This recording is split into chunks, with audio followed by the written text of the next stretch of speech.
Hello friends, স্বাগতম তোমাদের প্রিয় ইউটিউব চ্যানেল অধ্যয়ন। শুরু করার আগে বইটি খুলে রাখুন আর আমার সাথে পড়তে থাকুন। বইটির লেখক ইংলিশ ভাষায় লিখেছেন। প্রত্যেক ভাষারই একটি মাধুর্য আছে, তাই এই ইংলিশ থেকে বাংলায় রূপান্তর করার ফলে চলিত বাংলা ভাষা পাবেন না। কিছু ভুলও হতে পারে, ভুলের জন্য মার্জনা করবেন। আর একটি কথা, যদি ভিডিওটি দেখে তোমার উপকার হয়ে থাকে তাহলে সাবস্ক্রাইব ও লাইক করে দিও। চলো শুরু করি। Chapter 9 Early Medieval India, The Age of Regional Configurations. Part 2 Far South. The political history of the Far South during this period was dominated by two prominent kingdoms, the Pallavas of Kanchi and the Pandyas of Madurai. The Pallavas of Kanchi. On the ruins of the Satavahanas, in the eastern part of the peninsula, especially in the Krishna-Guntur region, arose the Ikshvakas. They were probably a local tribe who adopted the exalted name of the Ikshvakas to demonstrate the antiquity of their lineage. Many monuments and copper plate inscriptions at Nagarjunakonda and Dharanikota belong to them. The Ikshvakas were supplanted by the Pallavas.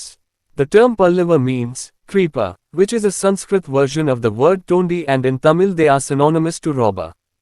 So, the Pallavas were probably a pastoral local tribe who established their authority in the land of creepers called Tondimandalam, the land between the North Pennar and North Vella rivers, mostly comprising of southern Andhra Pradesh and northern Tamil Nadu, with their capital at Kanchi. Kanchi, modern Kanchipuram, under them became an important temple town and a center of trade and commerce. Some inscriptions refer to early kings of this dynasty such as Shivaskandavarman, who probably ruled in the early 4th century CE. But in the last quarter of the 6th century, the ruler who played a crucial role in the Pallavas' rise to power was Sinhavishnu. He supposedly defeated the Ikshvakas and laid a firm foundation for the Pallava Empire.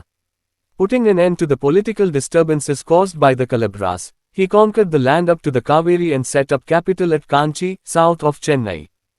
Bore the title of Avanisimha, Lion of the Earth. Mahendravarman I, 590–630 CE. During his reign, conflict between the Chalukyas of Badami and the Pallavas heightened, and he was defeated by Pulakshin II at Pulalar, near Kanchi, who annexed the northern part of the Pallava kingdom. Was a great patron of arts, was himself a poet and musician. He wrote the Mattavilasa Prahasanna and initiated the construction of the famous cave temple at Mahabalipuram, was earlier a Jaina but later took up Shaivism under the influence of Akbar. সুদূর দক্ষিণ। এই সময়কালে সুদূর দক্ষিণের রাজনৈতিক ইতিহাসে দুটি বিশিষ্ট রাজ্যের আধিপত্য ছিল, কাঞ্চির পল্লব এবং মাদুরাইয়ের পাণ্ডরা। কাঞ্চির পল্লবরা সাতবাহনদের ধ্বংসাবশেষে উপদ্বীপের পূর্ব অংশে, বিশেষ করে কৃষ্ণ গুন্টুর অঞ্চলে ইক্ষ্বাকুশদের উদ্ভব হয়েছিল। তারা সম্ভবত একটি স্থানীয় উপজাতি ছিল যারা তাদের বংশের প্রাচীনত্ব প্রদর্শনের জন্য ইক্ষ্বাকুশের উচ্চ নাম গ্রহণ করেছিল। নাগার্জুনকোন্ডা ও ধরণীকোটায় অনেক স্মৃতিস্তম্ভ এবং তাম্রফলকের শিলালিপি তাদেরই ছিল। পল্লবরা ইক্ষ্বাকুদের প্রতিস্থাপন করেছিলেন। পল্লব শব্দের অর্থ লতা, যা টন্ডি শব্দের একটি সংস্কৃত সংস্করণ এবং তামিল ভাষায় এরা ডাকাত শব্দের সমার্থক। সুতরাং পল্লবরা সম্ভবত একটি যাজক স্থানীয় উপজাতি যারা টন্ডাইমণ্ডলম, উত্তর পেনার এবং উত্তর ভেলার নদীর মধ্যবর্তী জমি নামক লতাগুলির দেশে তাদের কর্তৃত্ব প্রতিষ্ঠা করেছিল, যা বেশিরভাগই দক্ষিণ অন্ধ্রপ্রদেশ এবং উত্তর তামিলনাড়ু নিয়ে গঠিত, যার রাজধানী কাঞ্চিতে ছিল। তাদের অধীনে কাঞ্চি, আধুনিক কাঞ্চিপুরম, একটি গুরুত্বপূর্ণ মন্দির শহর এবং ব্যবসা বাণিজ্যের কেন্দ্রে পরিণত হয়েছিল। কিছু শিলালিপি এই রাজবংশের প্রথম দিকের রাজাদের উল্লেখ করে, যেমন শিবস্কন্দ বর্মন, যারা সম্ভবত খ্রিস্টীয় চতুর্থ শতাব্দীর প্রথম দিকে শাসন করেছিলেন। কিন্তু ষষ্ঠ শতাব্দীর শেষ চতুর্থাংশে, যে শাসক পল্লবদের ক্ষমতায় উত্থানে গুরুত্বপূর্ণ ভূমিকা পালন করেছিলেন তিনি ছিলেন সিংহবিষ্ণু। তিনি অনুমিতভাবে ইক্ষ্বাকুশদের পরাজিত করেছিলেন এবং পল্লব সাম্রাজ্যের একটি দৃঢ় ভিত্তি স্থাপন করেছিলেন। কালভরাদের দ্বারা সৃষ্ট রাজনৈতিক অস্থিরতার অবসান ঘটিয়ে তিনি কাবেরী পর্যন্ত ভূমি জয় করেন এবং কাঞ্চিতে, চেন্নাইয়ের দক্ষিণে, রাজধানী স্থাপন করেন। অবনীসিংহ, পৃথিবীর সিংহ উপাধি ধারণ করেন। মহেন্দ্রবর্মন 590–630 খ্রিস্টাব্দ। তার শাসনামলে বাদামির চালুক্য এবং পল্লবদের মধ্যে বিরোধ চরমে ওঠে এবং তিনি পুল্লালুরে, কাঞ্চির কাছে, পুলেক্ষিন II এর কাছে পরাজিত হন, যিনি পল্লব রাজ্যের উত্তর অংশ দখল করেছিলেন। শিল্পকলার একজন মহান পৃষ্ঠপোষক ছিলেন, নিজে ছিলেন একজন কবি ও সঙ্গীতজ্ঞ। তিনি মত্তবিলাস প্রহসন্ন রচনা করেন এবং মহাবালিপুরমে বিখ্যাত গুহা মন্দির নির্মাণের সূচনা করেন। তিনি আগে জৈন ছিলেন কিন্তু পরে আপ্পারের প্রভাবে শৈব ধর্ম গ্রহণ করেন। Narasimhavarman I, Mahamalla, 630 to 668 CE. Avenged his father's defeat and not only defeated Pulkeshin II but also invaded the western Chalukyan kingdom and captured Badami with the help of the Sri Lanka prince, Manavarma. Claimed to have won over not only the Chalukyas but also the Cholas, Cheras and the Kalabras. Dispatched 2 naval expeditions to help his friend Manavarma, but subsequently Manavarma was defeated and he had to seek political refuge at his court. Enthusiastic patron of architecture and along with constructing the port of Mamallapuram, he also ordered the construction of the Rathas at Mahabalipuram. It is in honor of Narasimhavarman I that Mahabalipuram is also known as Mamallapuram. Mahendravarman II, 668 to 670 CE. The Pallava-Chalukya conflict continued for subsequent decades and Mahendravarman II died fighting the Chalukyas. Parameshwaraman I, 670 to 695 CE. Defeated the Chalukya king Vikramaditya and also the Gangas. Built temple at Kanchi. Narsimhavarman II, Rajasimha, 700 to 728 CE. Constructed Rajasimheshwara, Kailashnatha temple. Shaw temple at Mahabalipuram. Sent an ambassador to China. Paramesthvaraman II, 728 to 731 CE. Nandivarman II, 731 to 795 CE. Dantavaman, 795 to 846 CE. During his reign, Rashtrakuta King Govind III invaded Kanchi. Nandivarman III, 846 to 869 CE. Managed to defeat the Pandyas. Aparajita, 880 to 893 CE. Last known Pallava king who, with the help of Western Gangas and Cholas, defeated the Pandyas in a battle at Sripurambiam. In 893 CE, the Pallavas were ultimately overthrown by the Chola king Aditya I and the area of Tondemandalam passed under the suzerainty of the Cholas. Culturally, the reign of Pallavas is important for the growth of Tamil Bhakti literature and the Dravidian style of art and architecture in South India. It was under them that Mahabalipuram emerged as an important center of temple architecture. Narasimhavarman এক মহামুল্লা 630 থেকে 668 খ্রিস্টাব্দ। তার পিতার পরাজয়ের প্রতিশোধ নেন এবং শুধুমাত্র পুলকেশিন দুইকে পরাজিত করেননি বরং পশ্চিম চালুক্য রাজ্য আক্রমণ করেন এবং শ্রীলঙ্কার রাজপুত্র মানবর্মার সহায়তায় বাদামি দখল করেন। শুধুমাত্র চালুক্য নয়, চোল, চেরা এবং কালভ্রাদেরও জয়ী হয়েছে বলে দাবি করা হয়। তার বন্ধু মানববর্মাকে সাহায্য করার জন্য 2টি নৌ অভিযান প্রেরণ করেন, কিন্তু পরবর্তীকালে মানববর্মা পরাজিত হন এবং তাকে তার দরবারে রাজনৈতিক আশ্রয় নিতে হয়। স্থাপত্যের উৎসাহী পৃষ্ঠপোষক এবং মামাল্লাপুরম বন্দর নির্মাণের পাশাপাশি তিনি মহাবালিপুরমের রথ নির্মাণের নির্দেশও দিয়েছিলেন। নরসিংহবর্মন একের সম্মানে মহাবালিপুরম মামল্লাপুরম নামেও পরিচিত। মহেন্দ্রবর্মন II, 668 থেকে 670 খ্রিস্টাব্দ। পল্লব চালুক্য দ্বন্দ্ব পরবর্তী কয়েক দশক ধরে চলতে থাকে এবং মহেন্দ্রবর্মন II চালুক্যদের সাথে লড়াই করে মারা যান। পরমেশ্বরমন এক, 670 থেকে 695 খ্রিস্টাব্দ। চালুক্য রাজা বিক্রমাদিত্য এবং গঙ্গাকেও পরাজিত করেন। কাঞ্চিতে মন্দির তৈরি করেন। নরসিংহবর্মন II, রাজসিংহ, 700 থেকে 728 খ্রিস্টাব্দ। রাজসিংহেশ্বর কৈলাসনাথ মন্দির নির্মিত। মহাবালিপুরমের তীরে মন্দির। চীনে রাষ্ট্রদূত পাঠান।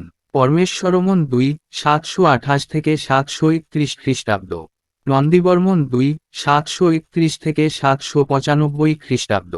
দন্তিবর্মন, 795 থেকে 846 খ্রিস্টাব্দ। তার রাজত্বকালে রাষ্ট্রকূট রাজা গোবিন্দ III কাঞ্চি আক্রমণ করেন।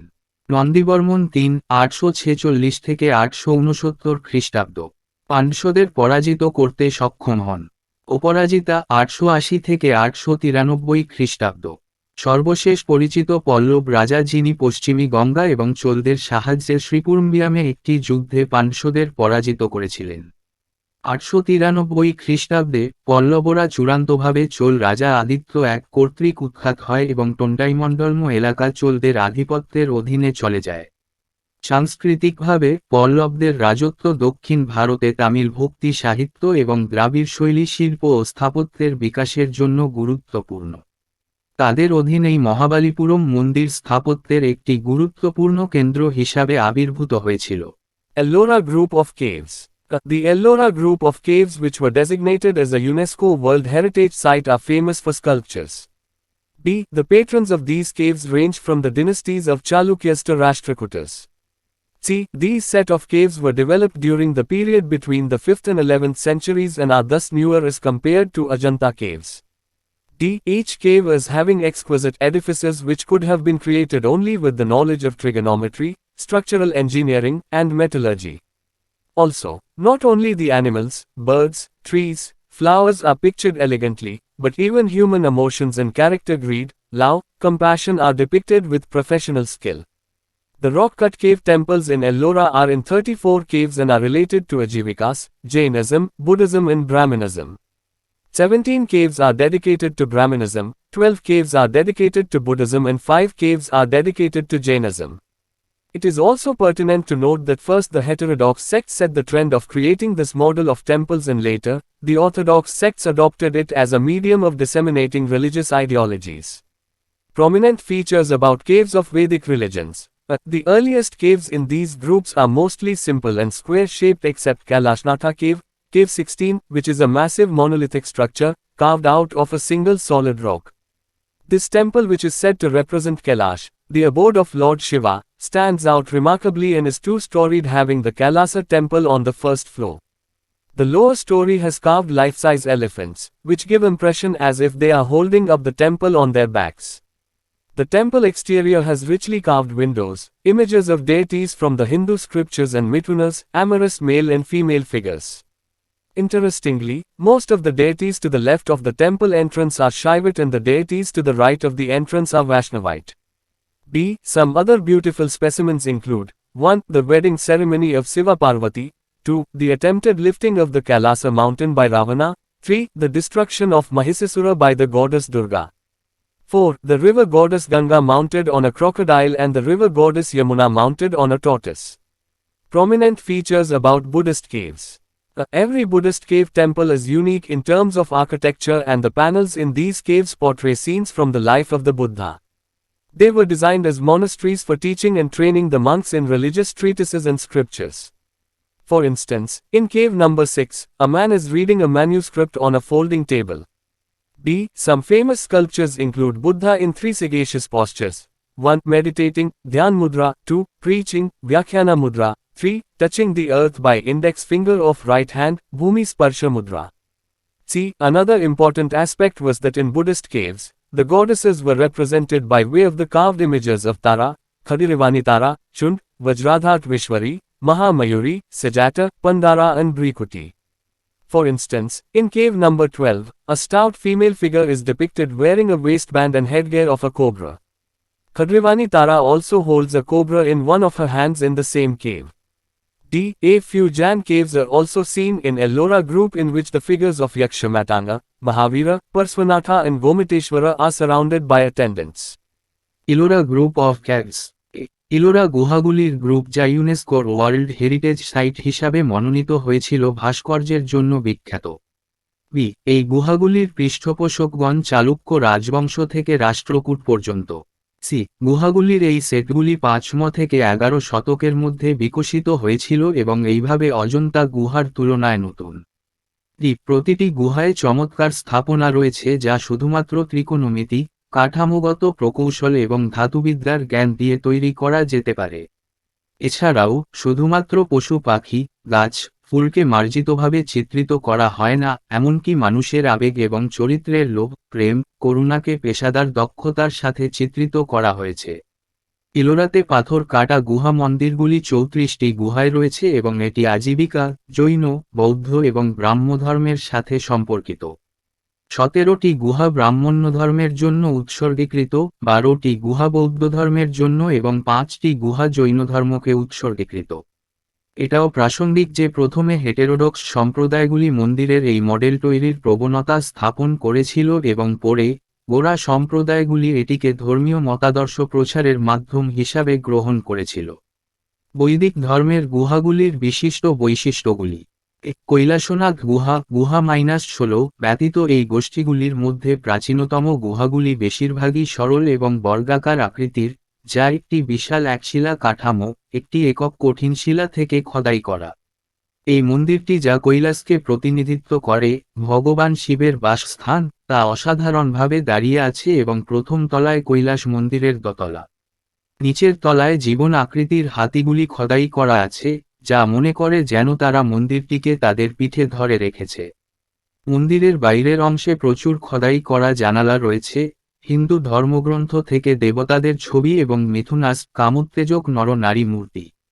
মজার ব্যাপার হল, মন্দিরের প্রবেশদ্বারের বাম দিকের বেশিরভাগ দেবতা শৈব এবং প্রবেশদ্বারের ডান দিকের দেবতারা বৈষ্ণব। আরও কিছু সুন্দর নমুনার মধ্যে রয়েছে: 1 শিব পার্বতীর বিবাহ অনুষ্ঠান, 2 রাবণ কর্তৃক কৈলাস পর্বত তুলে নেওয়ার চেষ্টা, 3 দেবী দুর্গার দ্বারা মহিষাসুর ধ্বংস, 4 নদী দেবী গঙ্গা একটি কুমিরের উপরে এবং নদী দেবী যমুনা একটি কচ্ছপের উপর বসিয়েছিলেন। বৌদ্ধ গুহা সম্পর্কে বিশিষ্ট বৈশিষ্ট্য। প্রতিটি বৌদ্ধ গুহা মন্দির স্থাপত্যের দিক থেকে অনন্য এবং এই গুহাগুলির প্যানেলগুলি বুদ্ধের জীবনের দৃশ্যগুলি চিত্রিত করে। তারা ধর্মীয় গ্রন্থ এবং ধর্মগ্রন্থে ভিক্ষুকদের শিক্ষা ও প্রশিক্ষণের জন্য মঠ হিসাবে ডিজাইন করা হয়েছিল। উদাহরণস্বরূপ, গুহা নং 6 একজন লোক একটি ভাঁজ টেবিলে একটি পাণ্ডুলিপি পড়ছেন। কয়েকটি বিখ্যাত ভাস্কর্যের মধ্যে 3টি বিচক্ষণ ভঙ্গিতে বুদ্ধকে অন্তর্ভুক্ত করা হয়েছে: 1 ধ্যান মুদ্রা, 2 প্রচার ব্যাখ্যানা মুদ্রা, 3 ডান হাতের তর্জনী দ্বারা পৃথিবী স্পর্শ করা ভূমি স্পর্শ মুদ্রা। আরেকটি গুরুত্বপূর্ণ দিক ছিল যে, বৌদ্ধ গুহাগুলিতে তারা, ক্ষুদিরাবণী তারা, চুন্ডা, বজ্রধাত বিশ্বরী, মহাময়ূরী, সুজাতা, পাণ্ডারা এবং ভ্রিকুটির খোদাই করা মূর্তিগুলির মাধ্যমে দেবদেবীদের প্রতিনিধিত্ব করা হয়েছিল। উদাহরণস্বরূপ, গুহা নং 12 একটি স্থূল মহিলা চিত্র একটি কোবরার কোমরবন্ধ এবং হেডগিয়ার পরা চিত্রিত হয়েছে। খাদরিভানি তারা একই গুহায় তার এক হাতে একটি কোবরা ধরে রেখেছে। ইলোরা গোষ্ঠীতে কয়েকটি জৈন গুহাও দেখা যায় যেখানে যক্ষ মাতঙ্গ, মহাবীর, পার্শ্বনাথ এবং গোমতেশ্বরের মূর্তি পরিচারক দ্বারা পরিবেষ্টিত। Ajanta Group of Caves. The Ajanta Group of Caves were also designated as a UNESCO World Heritage Site and are famous for paintings. They were inscribed by the Buddhist monks, under the patronage of the Vikataka kings, Harisana being a prominent one, and certain inscriptions speak of the patrons who ranged from kings to merchants. These set of caves developed in 2 phases. 1. First phase, 200 BCE to 200 CE. 2. The second phase, 200 CE to 400 CE. Reference of the Ajanta Caves is found in the travel accounts of Chinese Buddhist travelers Fahim, during the reign of Chandragupta II, 376 to 415 CE, and Wensang, during the reign of Emperor Harshavardhana, 606-647 say. There is a total of 29 caves and all are related to Buddhism. 25 were used as viharas, residential caves, and 4 were used as chatya or prayer halls. Some peculiar features of mural paintings were: the colors were extracted out of natural objects and minerals. The prominent colors used are black, red, white, yellow, blue and green. Though a variety of human moods are presented, the dominant ones are compassion and peace. Light and shadow are intelligently used. The story panels are attractive and informative, and the central theme of the paintings involve scenes from the Jatak stories and select episodes from the life history of Buddha. The celestial figures of Kinnaras, Vidyadharas and Gandharvas are depicted in paintings and sculptures. Some beautiful specimens include: 1. The sculpture of Buddha in the Garbhagriha having image of the embodiment of benevolence. 2. Sculptures of Yakshis and Harati with children are significant. 3. The popular Bodhisattva Avalokiteshvara carved out independently is another beautiful feature. The methodology and technique employed was: first, they plastered the ridged surface of the volcanic rock with the plaster, which was made of vegetable fibers, paddy husk, rock grit and sand. Then the surface was overlaid with a thin layer of lime, ready to receive the pigment. They also used a stretch of cloth to reinforce the application of pigment on the surface. Ajanta group of caves. গুহাগুলির অজন্তা গোষ্ঠীকে UNESCO বিশ্ব ঐতিহ্যবাহী স্থান হিসাবেও মনোনীত করা হয়েছিল এবং চিত্রকলার জন্য বিখ্যাত। এগুলি বৌদ্ধ ভিক্ষুকদের দ্বারা খোদাই করা হয়েছিল। ভাকাটক রাজা হরিসেনের পৃষ্ঠপোষকতায় একটি বিশিষ্ট এবং কিছু শিলালিপি রাজা থেকে বণিক পর্যন্ত পৃষ্ঠপোষকদের কথা বলে। গুহাগুলির এই সেটগুলি দুটি পর্যায়ে বিকশিত হয়েছিল। প্রথম পর্ব 200 খ্রিস্টপূর্বাব্দ থেকে 200 খ্রিস্টাব্দ। দ্বিতীয় পর্ব 200 খ্রিস্টাব্দ থেকে 400 খ্রিস্টাব্দ। অজন্তার রেফারেন্স।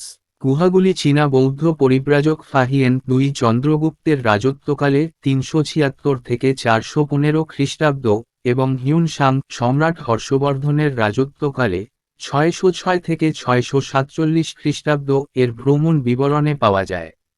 এখানে মোট 29টি গুহা রয়েছে এবং সবগুলোই বৌদ্ধ ধর্মের সাথে সম্পর্কিত। 25টি বিহারের আবাসিক গুহা হিসেবে এবং 4টি চৈত্য বা প্রার্থনা কক্ষ হিসেবে ব্যবহৃত হতো। মুরাল পেইন্টিংয়ের কিছু অদ্ভুত বৈশিষ্ট্য ছিল। রঙগুলি প্রাকৃতিক বস্তু এবং খনিজ পদার্থ থেকে বের করা হয়েছিল। ব্যবহৃত বিশিষ্ট রং হল কালো, লাল, সাদা, হলুদ, নীল এবং সবুজ। যদিও মানুষের মেজাজ বিভিন্ন উপস্থাপিত হয়, তবে প্রভাবশালী হল সহানুভূতি এবং শান্তি। আলো এবং ছায়া বুদ্ধিমত্তার সাথে ব্যবহার করা হয়। গল্পের প্যানেলগুলি আকর্ষণীয় এবং তথ্যপূর্ণ এবং পেইন্টিংগুলির কেন্দ্রীয় বিষয়বস্তুতে জাতক গল্পগুলির দৃশ্য এবং বুদ্ধের জীবন ইতিহাস থেকে নির্বাচিত পর্বগুলি জড়িত। কিন্নর, বিদ্যাধর এবং গন্ধর্বদের স্বর্গীয় ব্যক্তিত্ব চিত্র ও ভাস্কর্যে চিত্রিত করা হয়েছে। এর কিছু সুন্দর নমুনার মধ্যে রয়েছে গর্ভগৃহে বুদ্ধের ভাস্কর্য যাতে রয়েছে কল্যাণের মূর্ত প্রতীক। শিশুদের সঙ্গে যক্ষ ও হরিতির ভাস্কর্য উল্লেখযোগ্য। 3 জনপ্রিয় বোধিসত্ত্ব অবলোকিতেশ্বর স্বাধীনভাবে খোদাই করা আরেকটি সুন্দর বৈশিষ্ট্য। নিযুক্ত পদ্ধতি এবং কৌশলটি ছিল প্রথমে তারা আগ্নেয় শিলার উপরিভাগকে প্লাস্টার দিয়ে প্লাস্টার করে যা উদ্ভিজ্জ ফাইবার, ধানের তুষ, শিলা কুচি এবং বালি দিয়ে তৈরি। তারপর পৃষ্ঠটি চুনের একটি পাতলা স্তর দিয়ে আবৃত করা হয়েছিল, রঙ্গক গ্রহণের জন্য প্রস্তুত। তারা পৃষ্ঠে রঙ্গক প্রয়োগকে শক্তিশালী করার জন্য একটি প্রসারিত কাপড়ও ব্যবহার করেছিল। Mamallapuram.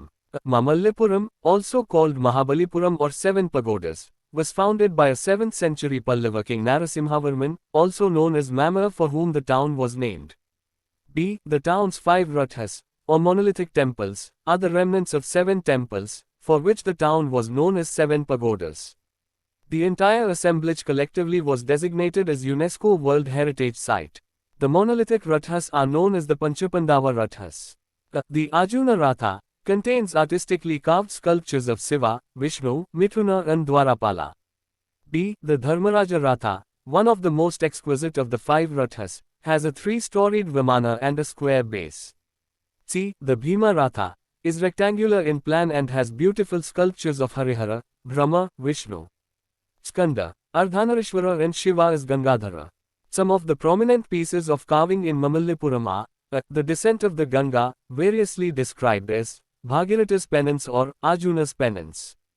The sculptural panel in the Krishna Mandapa, where village life with cows and cowherds is depicted with beauty and skill, is yet another artistic wonder to behold.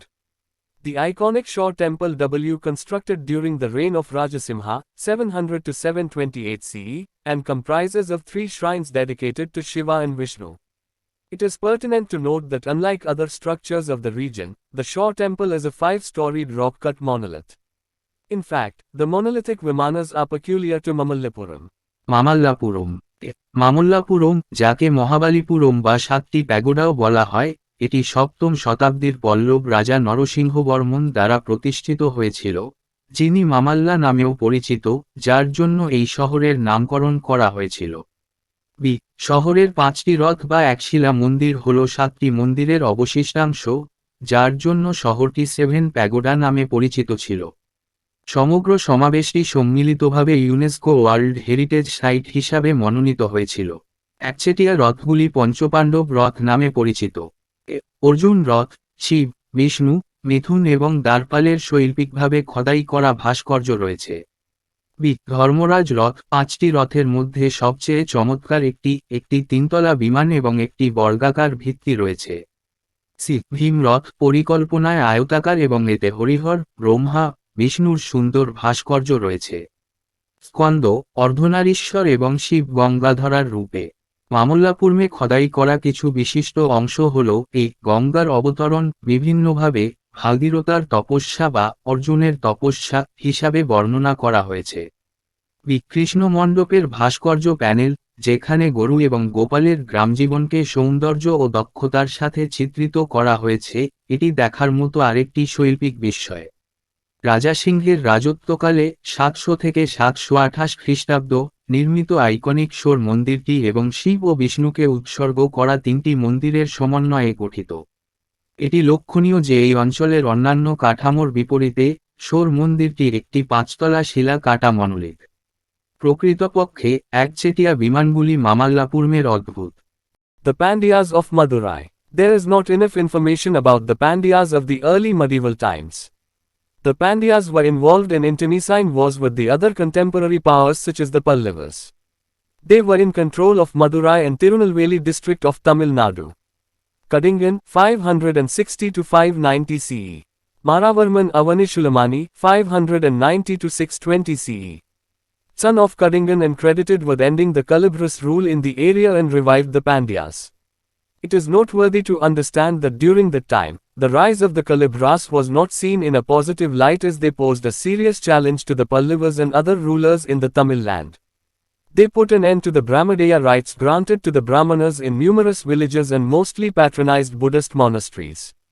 It is presumed that the Kalabhrus revolt was so widespread that it could be put down only through the joint efforts of the Pandyas, the Pallavas and the Chalukyas of Badami.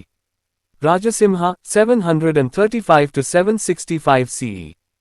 Defeated the Pallavas and had the epithet of Pallava Bhanjana, breaker of the Pallavas. Expanded the Pandya Empire. Jatila Parantaka Nedunjadayan, 756 to 815 CE. Expanded the Pandyan Empire. Srimara Srivallabha, 815 to 862 CE. The Pandyas were completely overpowered by the Cholas in the 10th century. The Kadambas of Banavasi. Since the 4th century CE, the Kadambas had ruled over northern Karnataka and Konkan. They had their capital at Vajayanti or Banavasi in North Kannada district in Karnataka. They were contemporaries of the Pallavas and claimed to be Brahmanas. They also generously gifted a lot to the Brahmanas. The Kadamba dynasty was founded by Mayurishwarman, who defeated the Pallavas with the help of forest tribes. Recognizing his authority, the Pallavas formally presented Mayurishwarman with royal insignia. The Western Gangas of Mysore. They were another important contemporary of Pallavas, who were earlier feudatories of the Pallavas who gradually set up rule in southern Karnataka. Their kingdom lay between the Pallavas in the east and Kadambas in the west. Their earliest capital was located near Kolar, which supplied a lot of gold to the kingdom. They made most of the land grants to the Jainas. মাদুরাইয়ের পাণ্ডরা। প্রাথমিক মধ্যযুগের পাণ্ড্যদের সম্পর্কে যথেষ্ট তথ্য নেই। পাণ্ডরা অন্যান্য সমসাময়িক শক্তি যেমন পল্লবদের সাথে আন্তঃসাংবাদিক যুদ্ধে জড়িত ছিল। তারা তামিলনাড়ুর মাদুরাই এবং তিরুনেলভেলি জেলার নিয়ন্ত্রণে ছিল। কাডুনগন 560 থেকে 590 খ্রিস্টাব্দ। মারাবর্মন অবনীশুলামনি 590 থেকে 620 খ্রিস্টাব্দ। কাডুনগনের পুত্র এবং এই অঞ্চলে কলব্রদের শাসনের অবসান ঘটিয়ে পাণ্ড্যদের পুনরুজ্জীবিত করার কৃতিত্ব দেন।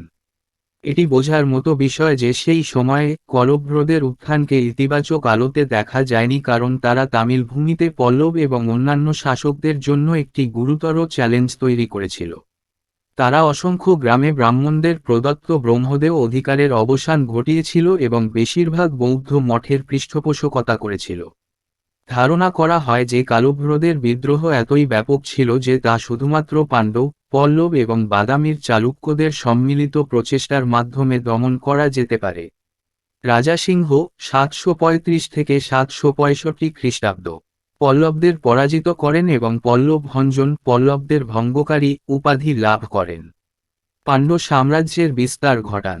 জাটিলা পারান্তকা নেদুঞ্জাদায়ান 756 থেকে 815 খ্রিস্টাব্দ পান্ডিয়ান সাম্রাজ্যের বিস্তার ঘটান। শ্রীমারা শ্রীবল্লভ 815 থেকে 862 খ্রিস্টাব্দ পাণ্ড্যরা 10 শতকে চোলদের দ্বারা সম্পূর্ণভাবে পরাভূত হয়েছিল। বানভাসীর কদম্ব। খ্রিস্টীয় 4র্থ শতাব্দী থেকে কদম্বরা উত্তর কর্ণাটক এবং কোঙ্কণ শাসন করেছিল। কর্ণাটকের উত্তর কানাড়া জেলার বৈজয়ন্তী বা বানভাসীতে তাদের রাজধানী ছিল। তারা পল্লবদের সমসাময়িক এবং নিজেদের ব্রাহ্মণ বলে দাবি করত। তারা উদারভাবে ব্রাহ্মণদের অনেক কিছু উপহার দিয়েছিল। কদম্ব রাজবংশ প্রতিষ্ঠা করেছিলেন ময়ূরশর্মন, যিনি বনবাসীদের সহায়তায় পল্লবদের পরাজিত করেছিলেন। তার কর্তৃত্ব স্বীকার করে পল্লবরা আনুষ্ঠানিকভাবে ময়ূরশর্মনকে রাজকীয় চিহ্ন দিয়েছিলেন। মহীশূরের পশ্চিম গঙ্গা। তারা পল্লবদের আরেকজন গুরুত্বপূর্ণ সমসাময়িক, যারা পূর্বে পল্লবদের সামন্ত ছিল, যারা ধীরে ধীরে দক্ষিণ কর্ণাটকে শাসন প্রতিষ্ঠা করেছিল। তাদের রাজ্য ছিল পূর্বে পল্লব এবং পশ্চিমে কদম্বদের মধ্যে। তাদের প্রাচীনতম রাজধানী ছিল কোলারের কাছে, যা রাজ্যে প্রচুর সোনা সরবরাহ করত। তারা জৈনদের বেশিরভাগ জমি অনুদান দিয়েছিল। Period from 750 to 1000 CE, Northern India. The period from 750 to 1000 CE was marked by the growth of three important political powers, namely, the Gurjarar Pratiharas, who dominated the western India and the upper Gangetic Valley till the middle of the 10th century, the Palas, who ruled over eastern India till the middle of the 9th century, and the Rashtrakutas, who dominated the Deccan and also controlled territories in north and south India. These three kingdoms were constantly fighting with each other with an aim to set up their control on the Gangetic region in northern India. This conflict among these three powers is often described as the tripartite struggle. Out of these three, the Rashtrakutas emerged as the most powerful and their empire lasted for the most time. The Rashtrakutas also acted as the bridge between North and South India in economic and cultural arenas. Each of these empires, even though they fought amongst themselves, provided stable conditions of life over large areas, extended agriculture, built ponds and canals, and gave patronage to art and architecture, especially temple architecture. The Pratihara dynasty. The Pratiharas were also known as the Gurjara Pratiharas, as they originated from the Gurjaras, the epic hero Lakshmana as their hero, who had served as the doorkeeper to his brother Rama, who were primarily pastoralists and fighters. Since the early kings of this dynasty considered the Pratiharas took on their title, which literally means doorkeeper. The Gurjara Pratiharas are known for their sculpture, their carved panels and the open pavilion-style temples. The greatest development of the Gurjara Pratihara style of temple building took place at Khajuraho, a UNESCO World Heritage Site. The dynasty was founded by a Brahmana named Harichandra in and around Jodhpur, southwestern Rajasthan. The Gurjara Pratiharas were instrumental in containing Arab armies moving east of the Indus. They came to prominence in the second quarter of the 8th century, during the reign of Nagabhatta I. Nagabhatta I, 730 to 760 CE. One of the most famous and prominent Pratihara kings, who is known for checking the invasion of the Arabs and offered most successful resistance to the Arabs. He defeated the Arab army under Junaid and Tamim during the Caliphate campaigns in India. He exercised control over the areas of Malwa, Rajputana and Gujarat. Defeated by the Rashtrakuta king, Daruva. Vatsaraja, 780 to 800 CE. One of the successors of Nagabhatta I, who extended his rule over to a large part of North India and made Kannauj in western UP his capital. Vatsaraja's policy of expansion brought him into conflict with Dharamapala, the Pala king of Bengal and Bihar, and also the Rashtrakuta king Daruva. Thus began what is known as the tripartite struggle. It continued for about another 350 years under various succeeding kings with ups and downs. The Pratiharas, however, could maintain their hold over Kannauj till the last. Tripartite struggle between Rashtrakuta, Pratiharas and Palas during his reign can be depicted as Dharamapala, Pala king, defeated by Vatsaraja, Vatsaraja defeated by Daruva, Rashtrakuta king. সময়কাল 750 থেকে 1000 খ্রিস্টাব্দ, উত্তর ভারত। 750 থেকে 1000 খ্রিস্টাব্দের সময়কাল তিনটি গুরুত্বপূর্ণ রাজনৈতিক শক্তির বৃদ্ধি দ্বারা চিহ্নিত করা হয়েছিল, যথা গুর্জরা প্রতিহাররা, যারা 10 শতকের মাঝামাঝি পর্যন্ত পশ্চিম ভারত এবং উচ্চ গাঙ্গেয় উপত্যকায় আধিপত্য বিস্তার করেছিল, পালরা, যারা শাসন করেছিল 9 শতকের মাঝামাঝি পর্যন্ত পূর্ব ভারত, এবং রাষ্ট্রকূটরা, যারা দাক্ষিণাত্যে আধিপত্য বিস্তার করেছিল এবং উত্তর ও দক্ষিণ ভারতের অঞ্চলগুলিও নিয়ন্ত্রণ করেছিল। এই তিনটি রাজ্য উত্তর ভারতের গাঙ্গেয় অঞ্চলে তাদের নিয়ন্ত্রণ প্রতিষ্ঠার লক্ষ্যে ক্রমাগত একে অপরের সাথে যুদ্ধ করছিল। এই তিন শক্তির মধ্যে এই দ্বন্দ্বকে প্রায়ই ত্রিপক্ষীয় সংগ্রাম হিসাবে বর্ণনা করা হয়। এই তিনটির মধ্যে রাষ্ট্রকূটরা সবচেয়ে শক্তিশালী হিসেবে আবির্ভূত হয়েছিল এবং তাদের সাম্রাজ্য সবচেয়ে বেশি সময় ধরে টিকেছিল। রাষ্ট্রকূটরা অর্থনৈতিক ও সাংস্কৃতিক অঙ্গনে উত্তর ও দক্ষিণ ভারতের মধ্যে সেতু হিসেবেও কাজ করেছিল। এই সাম্রাজ্যগুলির প্রত্যেকটি নিজেদের মধ্যে লড়াই করলেও বৃহৎ অঞ্চলে জীবনযাপনের স্থিতিশীল পরিস্থিতি প্রদান করেছিল, কৃষি সম্প্রসারিত করেছিল, পুকুর ও খাল তৈরি করেছিল এবং শিল্প ও স্থাপত্য, বিশেষ করে মন্দির স্থাপত্যকে পৃষ্ঠপোষকতা দিয়েছিল। প্রতিহার রাজবংশ। প্রতিহাররা গুর্জরা প্রতিহার নামেও পরিচিত ছিল, কারণ তারা গুর্জারদের থেকে তাদের নায়ক হিসাবে মহাকাব্যের নায়ক লক্ষণ থেকে উদ্ভূত হয়েছিল, যিনি তার ভাই রামের দ্বাররক্ষক হিসাবে কাজ করেছিলেন, যারা মূলত যাজক এবং যোদ্ধা ছিলেন। যেহেতু এই রাজবংশের প্রথম দিকের রাজারা বিবেচনা করেছিলেন প্রতিহাররা তাদের উপাধি ধারণ করেছিলেন, যার আক্ষরিক অর্থ দ্বার রক্ষক। গুর্জরা প্রতিহাররা তাদের ভাস্কর্য, তাদের খোদাই করা প্যানেল এবং খোলা প্যাভিলিয়ন শৈলী মন্দিরের জন্য পরিচিত। মন্দির নির্মাণের গুর্জরা প্রতিহার শৈলীর সর্বশ্রেষ্ঠ বিকাশ খাজুরাহোতে একটি ইউনেস্কো বিশ্ব ঐতিহ্যবাহী স্থান হয়েছিল। রাজবংশটি দক্ষিণ পশ্চিম রাজস্থানের যোধপুর এবং তার আশেপাশে হরিচন্দ্র নামে একজন ব্রাহ্মণ দ্বারা প্রতিষ্ঠিত হয়েছিল। গুর্জরা প্রতিহাররা সিন্ধু নদের পূর্ব দিকে অগ্রসর হওয়া আরব সৈন্যদের নিয়ন্ত্রণে সহায়ক ছিল। অষ্টম শতাব্দীর দ্বিতীয় ত্রৈমাসিকে নাগভট্ট এর রাজত্বকালে এগুলি প্রসিদ্ধ লাভ করে। নাগভট্ট 730 থেকে 760 খ্রিস্টাব্দ সবচেয়ে বিখ্যাত এবং বিশিষ্ট প্রতিহার রাজাদের একজন, যিনি আরবদের আক্রমণ চেক করার জন্য পরিচিত এবং আরবদের সবচেয়ে সফল প্রতিরোধের প্রস্তাব দিয়েছিলেন। ভারতে খেলাফত অভিযানের সময় তিনি জুনাইদ ও তামিনের অধীনে আরব সেনাবাহিনীকে পরাজিত করেন।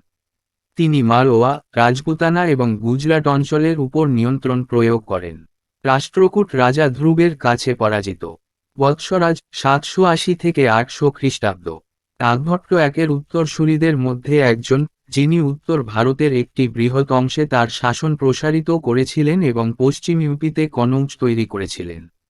তার রাজধানী বৎসরাজের সম্প্রসারণের নীতি তাকে বাংলা ও বিহারের পাল রাজা ধর্মপাল এবং রাষ্ট্রকূট রাজা ধ্রুবের সাথে দ্বন্দ্বে নিয়ে আসে। এইভাবে শুরু হয় যা ত্রিপক্ষীয় সংগ্রাম নামে পরিচিত। এটি উত্থান পতন সহ বিভিন্ন পরবর্তী রাজাদের অধীনে প্রায় 350 বছর অব্যাহত ছিল। প্রতিহাররা অবশ্য শেষ অবধি কনৌজের উপর তাদের দখল বজায় রাখতে পেরেছিল। তার শাসনামলে রাষ্ট্রকূট, প্রতিহার এবং পালদের মধ্যে ত্রিপক্ষীয় লড়াইকে চিত্রিত করা যেতে পারে। ধর্মপাল পাল রাজা বৎসরাজের কাছে পরাজিত, বৎসরাজ ধ্রুবের রাষ্ট্রকূট রাজার কাছে পরাজিত। Nagabhatta 800 to 833 CE. The tripartite struggle continued as Dharamapala, Palas, again defeated by Nagabhatta II, Nagabhatta II defeated by Govind III, Rashtrakuta. Nagabhatta II was succeeded by his son Ramabhadra, who ruled briefly, and was succeeded by his son Mihira Bhoja. Bhoja I or Mihir Bhoja, 836 to 885 CE. Grandson of Nagabhatta II, who had a long reign of over 46 years and proved to be the most successful and popular ruler of Pratiharas. In the early years of his reign he was defeated by the Palas, Rashtrakutas and the Kalacharas, but he subsequently made a comeback. With the aid of feudatories such as the Chedis and the Gohilas, he won victories over the Palas and the Rashtrakutas. He had his capital at Kannauj, which was also called Mahode. In one of his earliest inscriptions, the Barah copper plate inscription, there is mention of a military camp i.e. Skandhavara at Mahode. He is also identified with the King Jasser of the travel accounts of the 9th century Arab merchant, Suleiman, who describes his great military power and riches. He was appreciated by the Arab writer for keeping his empire safe from robbers. He was called King Bora by another Arab traveler, Al-Masudi. According to Arab travelers, the Pratihara rulers had the best cavalry in India. Expansion checked by Sankarvaman of Kashmir and Rashtrakuta Krishna II and Devapala, devotee of Vishnu, and adopted the title of Adivaraha. The Kalacharas, the Chandalas and the Arabs of Sindh acknowledged his supremacy. Mahendrapala, 885 to 910 CE. Under Bhoja and his successor Mahendrapala I, the Pratihara Empire reached its peak of prosperity and power. The extent of its territory was almost similar to that of the Guptas, and by the time of Mahendrapala, the empire reached west to the border of Sindh, east to Bengal, north to the Himalayas and south past the Narmada. Fought a battle with the king of Kashmir but had to yield to him some of the territories in the Punjab won by Bhoja. Took the title Maharajadhiraja of Ayavarta, great king of kings of northern India. His court was adorned by Rajashekhar, who was an eminent Sanskrit poet, dramatist and critic who wrote Karpuramanjari, a famous play written in Sauraseni Prakrit to please his wife, Avanti Sundari, a woman of taste and accomplishment. He is perhaps the only ancient Indian poet to acknowledge a woman for her contributions to his literary career. Kavya Mimamsa, around 880 to 920 CE, a practical guide for poets that explains the elements and composition of a good poem. Vidhasala Bhanjika, Prinjika, Bala Ramayana, Prapanch Pandav, Bala Bharata, Kusan Kosh. Nagabhata 800 থেকে 833 খ্রিস্টাব্দ। ত্রিপক্ষীয় সংগ্রাম এভাবে চলতে থাকে। ধর্মপাল পাল আবার নাগভট্ট এর কাছে পরাজিত। নাগভট্ট গোবিন্দ রাষ্ট্রকূট এর কাছে পরাজিত। নাগভট্ট এর স্থলাভিষিক্ত হন তার পুত্র রামভদ্র, যিনি সংক্ষিপ্তভাবে শাসন করেছিলেন, এবং তার পুত্র মিহিরা ভোজা তার স্থলাভিষিক্ত হন। ভোজা এক বা মিহির ভোজা 836 থেকে 885 খ্রিস্টাব্দ। নাগভট্ট এর নাতি, যিনি 46 বছরেরও বেশি সময় ধরে রাজত্ব করেছিলেন, এবং তিনি প্রতিহারদের সবচেয়ে সফল এবং জনপ্রিয় শাসক হিসাবে প্রমাণিত হয়েছিলেন। তার রাজত্বের প্রথম দিকে তিনি পাল, রাষ্ট্রকূট এবং কালাচুরিদের কাছে পরাজিত হন, কিন্তু পরবর্তীকালে তিনি প্রত্যাবর্তন করেন। চেদি এবং গুহিলাদের মতো সামন্তদের সহায়তায় তিনি পাল এবং রাষ্ট্রকূটদের বিরুদ্ধে জয়লাভ করেন। কনৌজে তার রাজধানী ছিল, যাকে মহোদয় বলা হতো। তার প্রাচীনতম শিলালিপিগুলির মধ্যে একটি, বরাহ তাম্রফলকের শিলালিপিতে মহোদয়ের একটি সামরিক শিবির অর্থাৎ স্কন্ধভরার উল্লেখ রয়েছে। নবম শতাব্দীর আরব বণিক সুলাইমানের ভ্রমণ বিবরণে রাজা জুজুরের সাথেও তার পরিচয় পাওয়া যায়, যিনি তার মহান সামরিক শক্তি এবং সম্পদের বর্ণনা দেন। তার সাম্রাজ্যকে ডাকাতদের হাত থেকে সুরক্ষিত রাখার জন্য আরব লেখকের কাছে তার প্রশংসা হয়েছিল। অন্য আরব পর্যটক আল মাসুদি তাকে রাজা বাউরা বলে ডাকতেন। আরব ভ্রমণকারীদের মতে প্রতিহার শাসকদের ভারতে সেরা অশ্বারোহী ছিল। কাশ্মীরের শঙ্করবর্মেন এবং রাষ্ট্রকূট দ্বিতীয় কৃষ্ণ এবং বিষ্ণুর দেবপাল দ্বারা সম্প্রসারণ পরীক্ষা করা হয় এবং আদিভারোহ উপাধি গ্রহণ করেন। সিন্ধুর কালাচুরি, চণ্ডাল এবং আরবরা তার আধিপত্য স্বীকার করেছিল। মহেন্দ্রপাল 885 থেকে 910 খ্রিস্টাব্দ। ভোজা এবং তার উত্তরসূরি মহেন্দ্রপাল একের অধীনে প্রতিহার সাম্রাজ্য তার সমৃদ্ধি এবং ক্ষমতার শীর্ষে পৌঁছেছিল। এর ভূখণ্ডের পরিমাণ প্রায় গুপ্তদের মতোই ছিল এবং মহেন্দ্রপালের সময় পর্যন্ত সাম্রাজ্য পশ্চিমে সিন্ধুর সীমানা, পূর্বে বাংলা, উত্তরে হিমালয় এবং দক্ষিণে নর্মদার সীমানায় পৌঁছেছিল। কাশ্মীরের রাজার সাথে যুদ্ধ করেছিলেন, কিন্তু পাঞ্জাবের কিছু অঞ্চল ভোজা জিতেছিলেন তার কাছে। উপাধি গ্রহণ করেন আর্যাবর্তের মহারাজাধিরাজ, উত্তর ভারতের রাজাদের মহান রাজা। তার দরবার রাজশেখর দ্বারা সজ্জিত ছিল, যিনি একজন বিশিষ্ট সংস্কৃত কবি, নাট্যকার এবং সমালোচক ছিলেন, যিনি লিখেছেন কর্পূরমঞ্জরি তার স্ত্রী অবন্তী সুন্দরীকে খুশি করার জন্য সৌরসেনী প্রাকৃতের রচিত একটি বিখ্যাত নাটক। তিনিই সম্ভবত একমাত্র প্রাচীন ভারতীয় কবি যিনি একজন নারীকে তার সাহিত্য জীবনে তার অবদানের জন্য স্বীকৃতি দিয়েছেন। কাব্য মীমাংসা আনুমানিক 880 থেকে 920 খ্রিস্টাব্দ কবিদের জন্য একটি ব্যবহারিক নির্দেশিকা, যা একটি ভালো কবিতার উপাদান এবং রচনা ব্যাখ্যা করে। বিধানশাল ভঞ্জিকা, প্রিঞ্জিকা, বলরামায়ণ, প্রপঞ্চ পাণ্ডব, বলভার্ত, ভূষণ কোষ। Mahipala I, 913 to 944 CE. Defeated by the Rashtrakuta king Indra III, who completely devastated the city of Kannauj, Gujarat passed into the hands of the Rashtrakutas in this period, in all likelihood, as al-Masudi in his accounts mentions that the Pratihara Empire had no access to the sea. Rajyapala, 960 to 1018 CE. The Rashtrakuta King Krishna III invaded North India in about 963 CE and defeated the Pratihara ruler. Trade of Mahmud Ghazni on Kannauj, Rajyapala fled from battlefield. Murdered by Vindhyadhar Chandala. Yashpala, 1024 to 1036 CE. Last ruler of this dynasty. By 1090 CE, the Gadhawalas conquered Kannauj. Under a succession of rather obscure rulers, the Pratiharas never regained their former influence and gradually, their feudatories started asserting their independence and the empire disintegrated and was reduced to the area around Kannauj. Finally, in 11th century CE, they were wiped off from the political map by the Ghaznavids and their rule was succeeded by Chahamanas or Chauhans in Rajputana, Chalukyas or Solankis in Gujarat and the Paramaras or Pawars in Malwa. The Palas of Bengal. In eastern India, after the death of King Shashanka in 637 CE, a situation of political confusion prevailed in Bengal and adjoining areas. The region witnessed invasions by Yashovarmana of Kannauj, Lalitaditya of Kashmir, and even of a Chinese army. Bhaskaravarman, the ruler of Assam, conquered most of Bengal and the western territories of Bihar and Orissa came under the influence of Harsha. Subsequently, around 8th century CE, Gopala laid the foundation of Pala dynasty. As the names of all the succeeding kings ended with Pala, which meant protector, in the ancient language of Prakrit, this dynasty came to be known as the Pala dynasty. The Pala kingdom included Bengal and Bihar, which included the major cities of Pataliputra, Vikrampura, Ramvati, Virendra, Maunga, Munger, Tamralipti and Jagadala.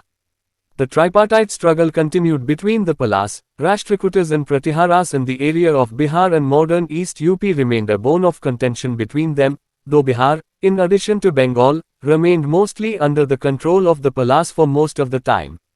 The Pala kings were the followers of Buddhism, especially Mahayana and Tantric schools of Buddhism. They greatly promoted this religion by making monasteries, viharas, and temples in eastern India. The Pala legacy is still reflected in Tibetan Buddhism. Mahipal 913 থেকে 944 খ্রিস্টাব্দ। রাষ্ট্রকূট রাজা ইন্দ্র তিনের কাছে পরাজিত, যিনি কনৌজ শহরকে সম্পূর্ণরূপে ধ্বংস করে দিয়েছিলেন। গুজরাট এই সময়ের মধ্যেই রাষ্ট্রকূটদের হাতে চলে যায়, কারণ আল মাসুদি তার বিবরণে উল্লেখ করেছেন যে প্রতিহার সাম্রাজ্যের সমুদ্রে প্রবেশাধিকার ছিল না। রাজ্যপাল 960 থেকে 1018 খ্রিস্টাব্দ। রাষ্ট্রকূট রাজা তৃতীয় কৃষ্ণ 963 খ্রিস্টাব্দে উত্তর ভারত আক্রমণ করেন এবং প্রতিহার শাসককে পরাজিত করেন। কনৌজে মাহমুদ গজনীর অভিযান, রাজ্যপাল যুদ্ধক্ষেত্র থেকে পলায়ন করেন। বিন্ধুধর চন্দেলা কর্তৃক খুন, যশপাল 1024 থেকে 1036 খ্রিস্টাব্দ। এই রাজবংশের শেষ শাসক। 1090 খ্রিস্টাব্দের মধ্যে গাধাভালারা কনৌজ জয় করে। বরং অস্পষ্ট শাসকদের উত্তরাধিকারের অধীনে প্রতিহাররা তাদের আগের প্রভাব আর ফিরে পায়নি এবং ধীরে ধীরে তাদের সামন্তরা তাদের স্বাধীনতার দাবি করতে শুরু করে এবং সাম্রাজ্য ভেঙে পড়ে এবং কনৌজের আশেপাশের অঞ্চলে হ্রাস পায়। অবশেষে 11 শতকে খ্রিস্টাব্দে গজনভিদের দ্বারা রাজনৈতিক মানচিত্র থেকে তাদের মুছে ফেলা হয় এবং তাদের শাসনের স্থলাভিষিক্ত হয় রাজপুতানায় চাহামান বা চৌহান, গুজরাটে চালুক্য বা সোলাঙ্কি এবং মালওয়ায় পরমাররা বা পাওয়াররা। বাংলার পাল। পূর্ব ভারতে 637 খ্রিস্টাব্দে রাজা শশাঙ্কের মৃত্যুর পর বাংলা ও পার্শ্ববর্তী অঞ্চলে রাজনৈতিক বিভ্রান্তির পরিস্থিতি বিরাজ করে। এই অঞ্চলটি কনৌজের যশোবর্মন, কাশ্মীরের ললিতাদিত্য এবং এমনকি চীনা সেনাবাহিনীর আক্রমণের সাক্ষী ছিল। আসামের শাসক ভাস্করবর্মন অধিকাংশ বাংলা জয় করেন এবং বিহার ও উড়িষ্যার পশ্চিমাঞ্চল হর্ষের প্রভাবে আসে। পরবর্তীকালে আনুমানিক 8ম শতাব্দীতে গোপাল পাল রাজবংশের ভিত্তি স্থাপন করেন। পরবর্তী সমস্ত রাজাদের নাম পাল দিয়ে শেষ হয়েছে, যার অর্থ প্রাকৃতের প্রাচীন ভাষায় রক্ষক। এই রাজবংশটি পাল রাজবংশ নামে পরিচিতি লাভ করে। পাল সাম্রাজ্যের অন্তর্ভুক্ত ছিল বাংলা ও বিহার, যার মধ্যে পাটলিপুত্র, বিক্রমপুরা, রামবতী, বরেন্দ্র, মুঙ্গের, তাম্রলিপ্তি এবং জগদ্দলের প্রধান শহরগুলি অন্তর্ভুক্ত ছিল। পাল, রাষ্ট্রকূট ও প্রতিহার এবং বিহার অঞ্চল এবং আধুনিক পূর্ব ইউপি অঞ্চলের মধ্যে ত্রিপক্ষীয় সংগ্রাম অব্যাহত ছিল। বাংলা ছাড়াও বিহার অধিকাংশ সময় পালদের নিয়ন্ত্রণে থাকলেও তাদের মধ্যে বিবাদের অস্থি ছিল। পাল রাজারা বৌদ্ধ ধর্মের অনুসারী ছিলেন, বিশেষ করে মহাযান এবং বৌদ্ধ ধর্মের তান্ত্রিক স্কুল। তারা পূর্ব ভারতে মঠ, বিহার এবং মন্দির তৈরি করে এই ধর্মের ব্যাপক প্রচার করেছিল। পাল উত্তরাধিকার এখনও তিব্বতী বৌদ্ধ ধর্মে প্রতিফলিত হয়। Gopala, around 750 CE. According to the Khalimpur copper plate inscription of Dharmapal, Gopala, in order to rescue the people from Matsyanyai, a period of anarchy, founded the Pala dynasty when he was elected the king by notable men of the realm. He displaced the later Guptas of Magadha and Khadgar dynasty of eastern Bengal. Gopala was an ardent Buddhist, and according to Buddhist scholar Taranatha, Gopala built the famous monastery at Odantapuri. Dharmapal, 770 to 810 CE. Though he initially suffered defeats at the hands of the Pratiharas and the Rashtrakutas, he was defeated by the Rashtrakuta king, Deruva, who had earlier defeated the Pratihara ruler too, but later he conquered large parts of northern India and raised the Pala empire to great heights. Believed to have held a darbar at Kannauj, which was attended by many vassal chiefs, wherein he showcased his own power by installing his puppet ruler, Chakrayudha, on the throne. Thus, Kannauj functioned as a dependency and Dharmapala had Bengal and Bihar under his direct rule. His sovereignty was also accepted by the rulers of both West and South India, such as those of Punjab, Western Hill states, Rajputana, Malwa and Berar. Dharmapal was again defeated by the Pratihara king, Nagabhatta II, near Monga. Founded the Vikramshila monastery near Bhagalpur in Bihar, and like Nalanda University, it also attracted students from all parts of India and from Tibet. Many Sanskrit texts were translated into Tibetan language at this monastery. The most celebrated name associated with the Vikramshila University was that of the Buddhist scholar Dipankara, called Atisha, who was greatly respected in Tibet. He also founded the Somapuri monastery, near Parpur, Bihar, and is also credited with the grant of 200 villages to Nalanda University. The renowned 8th century Buddhist scholar, Santarikshita, who is also considered as an abbot of Nalanda, belonged to his reign. Santarikshita founded the philosophical school known as Yogacara Swatantrika Madhyamika, which united the Madhyamika tradition of Nagarjuna, the Yogacara tradition of Asanga, and the logical and epistemological thought of Dhammakati. He was also instrumental in the introduction of Buddhism and the Sarvastivadin monastic ordination lineage to Tibet. Gopal প্রায় 750 খ্রিস্টাব্দ। ধর্মপালের খালিমপুর তাম্রশাসনের শিলালিপি অনুসারে, গোপাল জনগণকে মৎস্য ন্যায়, নৈরাজ্যের সময়কাল থেকে উদ্ধার করার জন্য পাল রাজবংশ প্রতিষ্ঠা করেন যখন তিনি রাজ্যের উল্লেখযোগ্য ব্যক্তিদের দ্বারা রাজা নির্বাচিত হন। তিনি মগধের পরবর্তী গুপ্ত এবং পূর্ব বাংলার খড়গ রাজবংশকে বাস্তুচ্যুত করেন। গোপাল একজন প্রবল বৌদ্ধ ছিলেন এবং বৌদ্ধ পণ্ডিত তারানাথের মতে, গোপাল অদন্তপুরীতে বিখ্যাত মঠটি নির্মাণ করেছিলেন। ধর্মপাল 770 থেকে 810 খ্রিস্টাব্দ। যদিও তিনি প্রাথমিকভাবে প্রতিহার এবং রাষ্ট্রকূটদের হাতে পরাজিত হয়েছিলেন, তিনি রাষ্ট্রকূট রাজা ধ্রুবের কাছে পরাজিত হয়েছিলেন, যিনি এর আগে প্রতিহার শাসককেও পরাজিত করেছিলেন, কিন্তু পরে তিনি উত্তর ভারতের বিশাল অংশ জয় করেন এবং পাল সাম্রাজ্যকে উত্থাপন করেন। মহান উচ্চতা। কনৌজে একটি দরবার অনুষ্ঠিত হয়েছিল বলে বিশ্বাস করা হয়, যেখানে অনেক ভাষাল প্রধানরা উপস্থিত ছিলেন, যেখানে তিনি তার পুতুল শাসক চক্রযুধকে সিংহাসনে বসিয়ে নিজের শক্তি প্রদর্শন করেছিলেন। এইভাবে কনৌজ একটি নির্ভরতা হিসাবে কাজ করেছিল এবং দ্রোণপালের সরাসরি শাসনাধীন বাংলা ও বিহার ছিল। তার সার্বভৌমত্ব পশ্চিম ও দক্ষিণ ভারতের শাসকদের দ্বারাও গৃহীত হয়েছিল, যেমন পাঞ্জাব, পশ্চিমের পার্বত্য রাজ্য, রাজপুতানা, মালওয়া এবং বেরার। ধর্মপাল আবার মুঙ্গিরের কাছে প্রতিহার রাজা নাগভট্ট II-এর কাছে পরাজিত হন। বিহারের ভাগলপুরের কাছে বিক্রমশিলা মঠ প্রতিষ্ঠা করেন এবং নালন্দা বিশ্ববিদ্যালয়ের মতো এটিও ভারতের সমস্ত অংশ এবং তিব্বতের ছাত্রদের আকৃষ্ট করেছিল। এই মঠে অনেক সংস্কৃত গ্রন্থ তিব্বতী ভাষায় অনুবাদ করা হয়েছিল। বিক্রমশিলা বিশ্ববিদ্যালয়ের সাথে যুক্ত সবচেয়ে বিখ্যাত নামটি ছিল বৌদ্ধ পণ্ডিত দীপঙ্কর, যাকে বলা হয় আতিশা। যিনি তিব্বতে অত্যন্ত সম্মানিত ছিলেন। তিনি সোমাপুরী মঠ পাহাড়পুর, বিহারের কাছে প্রতিষ্ঠা করেছিলেন এবং নালন্দা বিশ্ববিদ্যালয়কে 200টি গ্রাম অনুদানের কৃতিত্বও পেয়েছেন। অষ্টম শতাব্দীর প্রখ্যাত বৌদ্ধ পণ্ডিত শান্তরক্ষিত, যিনি নালন্দার মঠ হিসেবেও বিবেচিত হন, তার রাজত্বের অন্তর্গত। শান্তরক্ষিতা যোগচার শতান্ত্রিকা মধ্যমিকা নামে পরিচিত দার্শনিক বিদ্যালয় প্রতিষ্ঠা করেছিলেন, যা নাগার্জুনের মধ্যমাক ঐতিহ্য, অসঙ্গের যোগচার ঐতিহ্য এবং ধর্মকীর্তির যৌক্তিক ও জ্ঞানতাত্ত্বিক চিন্তাধারাকে একত্রিত করেছিল। তিব্বতে বৌদ্ধধর্ম এবং সর্বস্তিবাদীন সন্ন্যাসীর অধ্যাদেশের প্রবর্তনেও তিনি গুরুত্বপূর্ণ ভূমিকা পালন করেছিলেন। Devapala 810 to 850 CE extended the empire to include Pragyotishpur, Kamarupa, Assam, parts of Orissa, Atkala, and modern Nepal. He claimed to have extracted tribute from the whole of northern India, from the Himalayas to the Vindhyas, and from the eastern to the western oceans.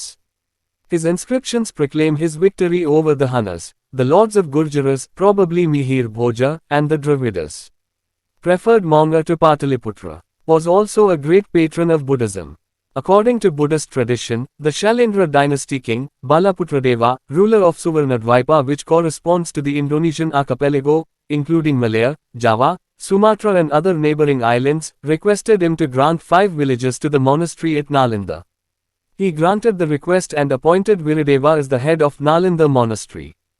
His court poet was a Buddhist scholar, Vajradatta, who is the author of the Lokeshwara Sataka. The Pala Empire was called Ruhimi or Ruma Dharma by the Arab merchant Suleiman, who visited India in the middle of the 9th century. He claims that the Pala emperor was at war with the Pratiharas and Rashtrakutas and had more troops than his adversaries. The power of the Palas declined in the late 9th century and Pala control of North India was too ephemeral, as they struggled with the Gurjara Pratiharas and the Rashtrakutas for the control of Kannauj and were defeated. The subordinate rulers of Assam and Orissa assumed independence. Mahipala I, 977 to 1027 CE. After a short-lived decline, the fortunes of the Palas were restored under Mahipala I in the late 10th century. He defended Pala bastions in Bengal and Bihar against Chola invasions, but was defeated by Rajendra Chola. Devapala 810 থেকে 850 খ্রিস্টাব্দ। প্রগতিশপুর, কামরূপ, আসাম, উড়িষ্যার কিছু অংশ, উৎকলা এবং আধুনিক নেপালকে অন্তর্ভুক্ত করার জন্য সাম্রাজ্যকে সম্প্রসারিত করে। তিনি সমগ্র উত্তর ভারত থেকে, হিমালয় থেকে বিন্ধ্য পর্যন্ত এবং পূর্ব থেকে পশ্চিম মহাসাগর পর্যন্ত শ্রদ্ধা নিবেদন করেছেন বলে দাবি করেছেন।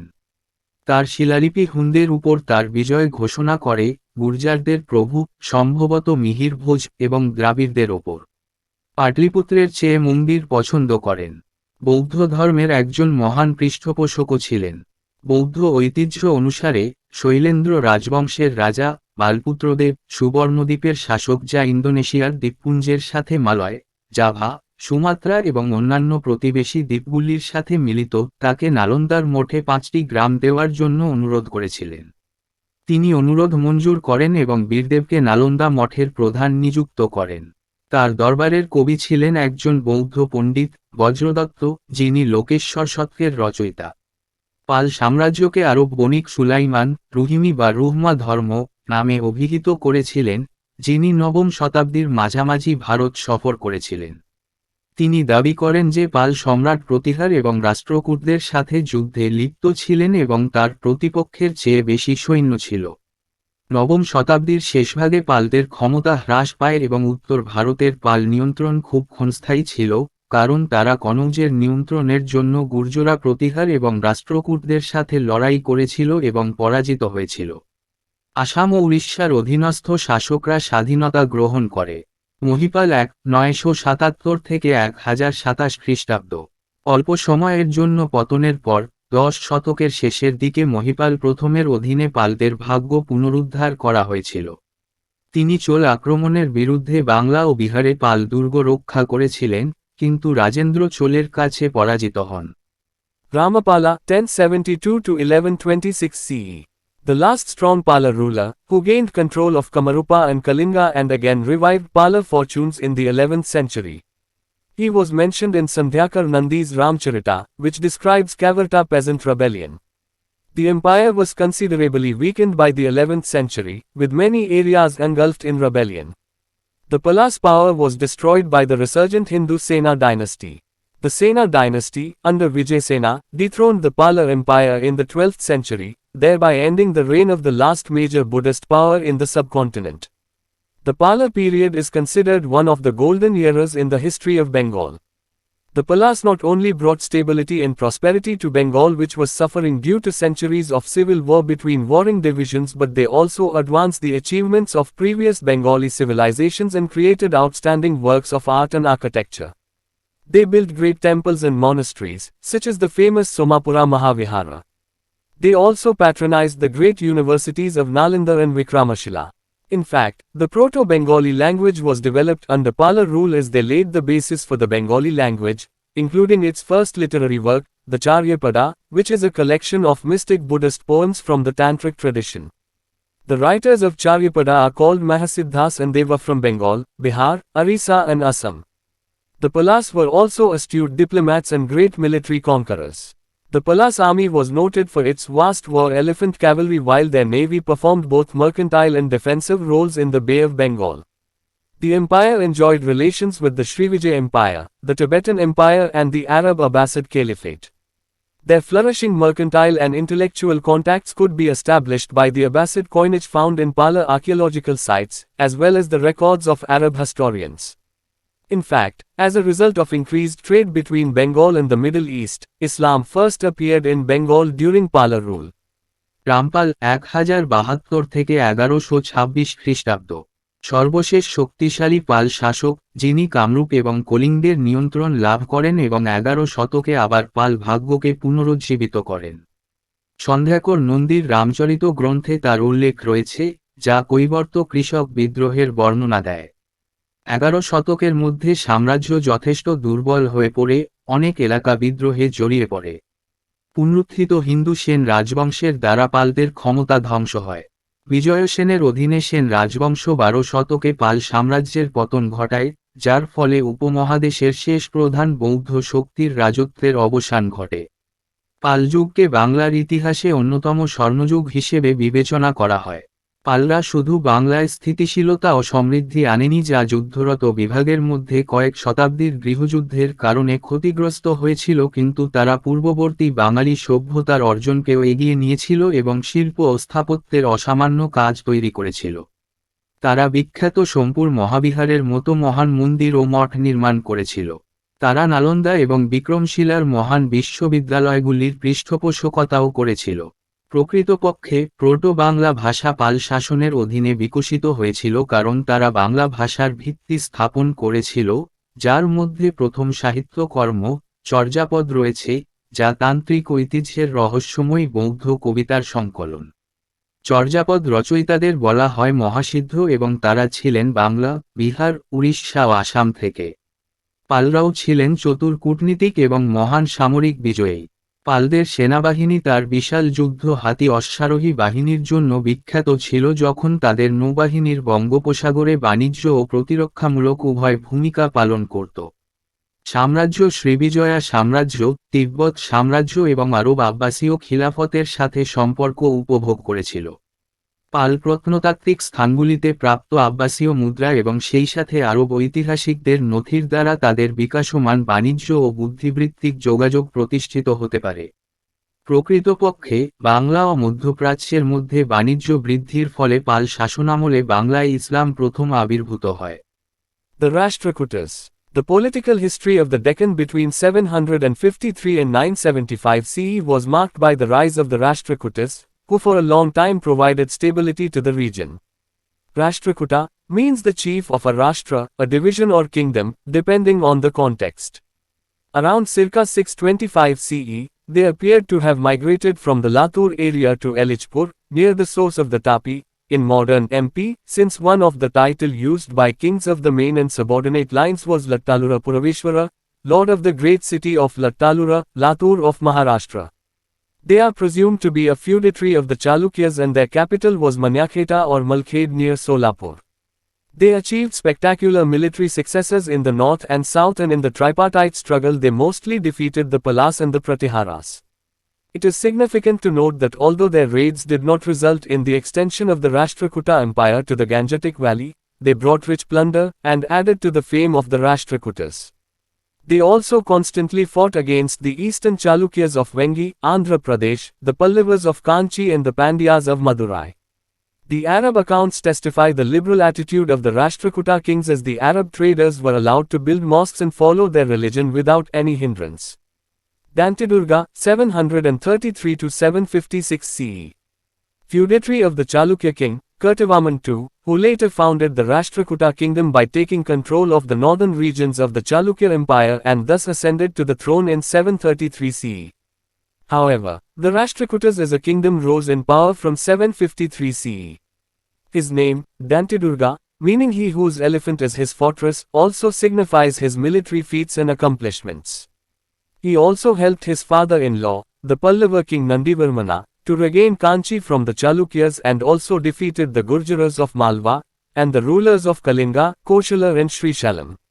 Krishna I, 756 to 774 CE. Extended the Rashtrakuta Empire and brought major portions of present-day Karnataka and Konkan under his control. Also gave a final blow to Pallavas. The magnificent rock-cut Kalashnatha temple at Ellora, near Aurangabad, Maharashtra, was built during his reign.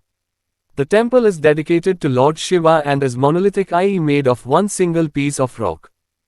রাষ্ট্রকূটরা 753 থেকে 975 খ্রিস্টাব্দের মধ্যে দাক্ষিণাত্যের রাজনৈতিক ইতিহাস রাষ্ট্রকূটদের উত্থানের দ্বারা চিহ্নিত ছিল, যারা দীর্ঘকাল ধরে এই অঞ্চলে স্থিতিশীলতা প্রদান করেছিল।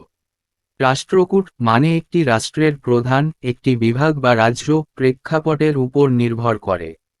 আনুমানিক 625 খ্রিস্টাব্দের দিকে তারা লাতুর এলাকা থেকে এলিচপুরে আধুনিক তাপির উৎসের কাছে স্থানান্তরিত হয়েছে বলে মনে হয়, কারণ প্রধান এবং অধস্তন লাইনের রাজাদের দ্বারা ব্যবহৃত একটি উপাধি ছিল লাটালুরা পুরেশ্বর প্রভু।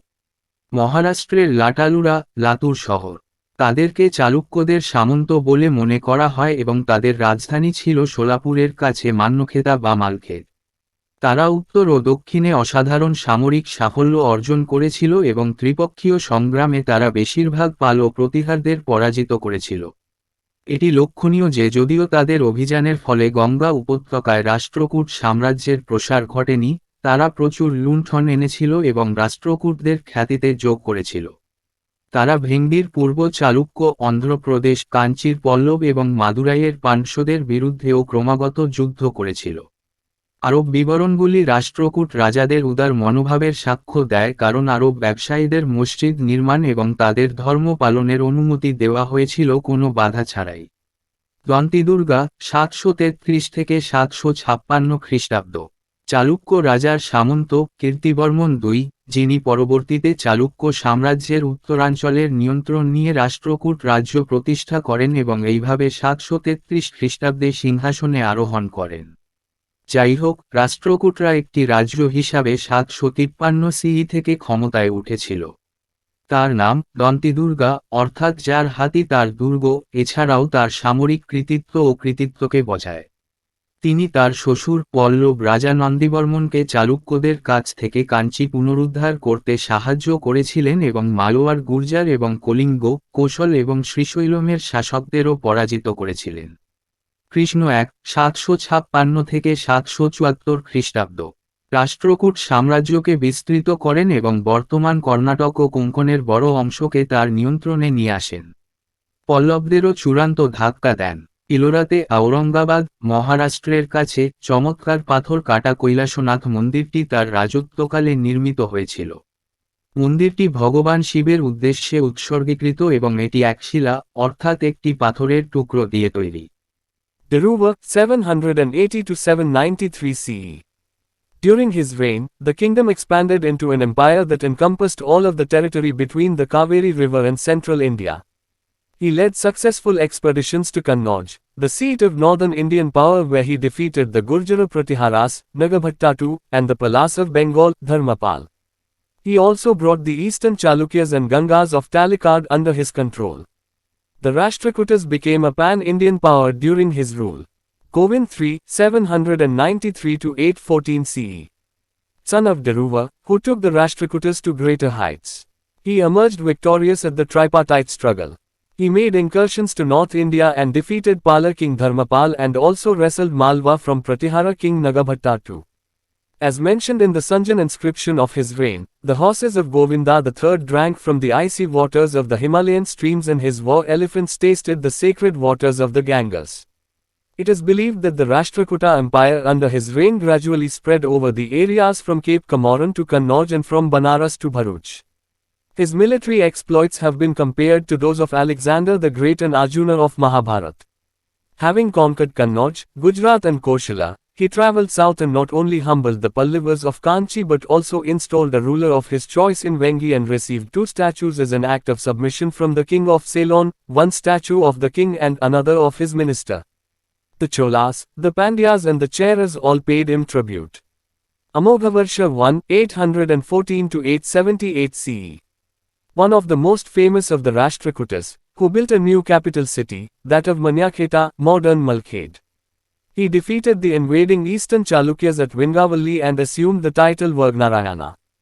Also made peace with the western Gangas by giving them 2 of his daughters in marriage. It is interesting to note that unlike his father, he preferred to maintain friendly relations with his neighbors, the Gangas, the eastern Chalukyas and the Pallavas with whom he also cultivated marital ties. He was a patron of literature and was an accomplished scholar in Kannada and Sanskrit himself. He wrote the Kavirajamaga, the earliest Kannada work on poetics, and the Prashnottara Ratnamalika in Sanskrit, which is considered as a writing of high merit and was later translated into the Tibetan language. Because of his religious temperament, his interest in the arts and literature and his peace-loving nature, he is often compared to Emperor Ashoka and called Ashoka of the South, and is also compared to Gupta king Vikramaditya in giving patronage to men of letters. ধ্রুব 780 থেকে 793 খ্রিস্টাব্দ। তার রাজত্বকালে রাজ্যটি একটি সাম্রাজ্যে বিস্তৃত হয়েছিল যা কাবেরী নদী এবং মধ্য ভারতের মধ্যবর্তী সমস্ত অঞ্চলকে বেষ্টন করেছিল। তিনি উত্তর ভারতীয় শক্তির কেন্দ্র কনৌজে সফল অভিযান পরিচালনা করেন যেখানে তিনি গুর্জরা প্রতিহার, নাগভট্ট II এবং বাংলার পালদের ধর্মপাল পরাজিত করেন। তিনি তালাকদের পূর্ব চালুক্য ও গঙ্গাকেও তার নিয়ন্ত্রণে নিয়ে আসেন। রাষ্ট্রকূটরা তার শাসনামলে একটি প্যান ভারতীয় শক্তিতে পরিণত হয়েছিল। গোবিন্দ III 793 থেকে 814 খ্রিস্টাব্দ। ধ্রুবের পুত্র, যিনি রাষ্ট্রকূটদের আরও উচ্চতায় নিয়ে গিয়েছিলেন। ত্রিপক্ষীয় সংগ্রামে তিনি বিজয়ী হন। তিনি উত্তর ভারতে আক্রমণ করেন এবং পাল রাজা ধর্মপালকে পরাজিত করেন এবং প্রতিহার রাজা নাগভট্ট II এর কাছ থেকে মালওয়া কুস্তি করেন। তার রাজত্বের সঞ্জন শিলালিপিতে উল্লেখ করা হয়েছে, তৃতীয় গোবিন্দের ঘোড়া হিমালয়ের স্রোতের বরফ জল থেকে পান করেছিল এবং তার যুদ্ধের হাতিরা গঙ্গার পবিত্র জলের স্বাদ গ্রহণ করেছিল। এটা বিশ্বাস করা হয় যে তার শাসনামলে রাষ্ট্রকূট সাম্রাজ্য ধীরে ধীরে কেপ কমরিন থেকে কনৌজ পর্যন্ত এবং বেনারস থেকে ভারুচ পর্যন্ত এলাকায় ছড়িয়ে পড়ে। মহাভারতের আলেকজান্ডার দ্য গ্রেট এবং অর্জুনের সাথে তার সামরিক কাজের তুলনা করা হয়েছে।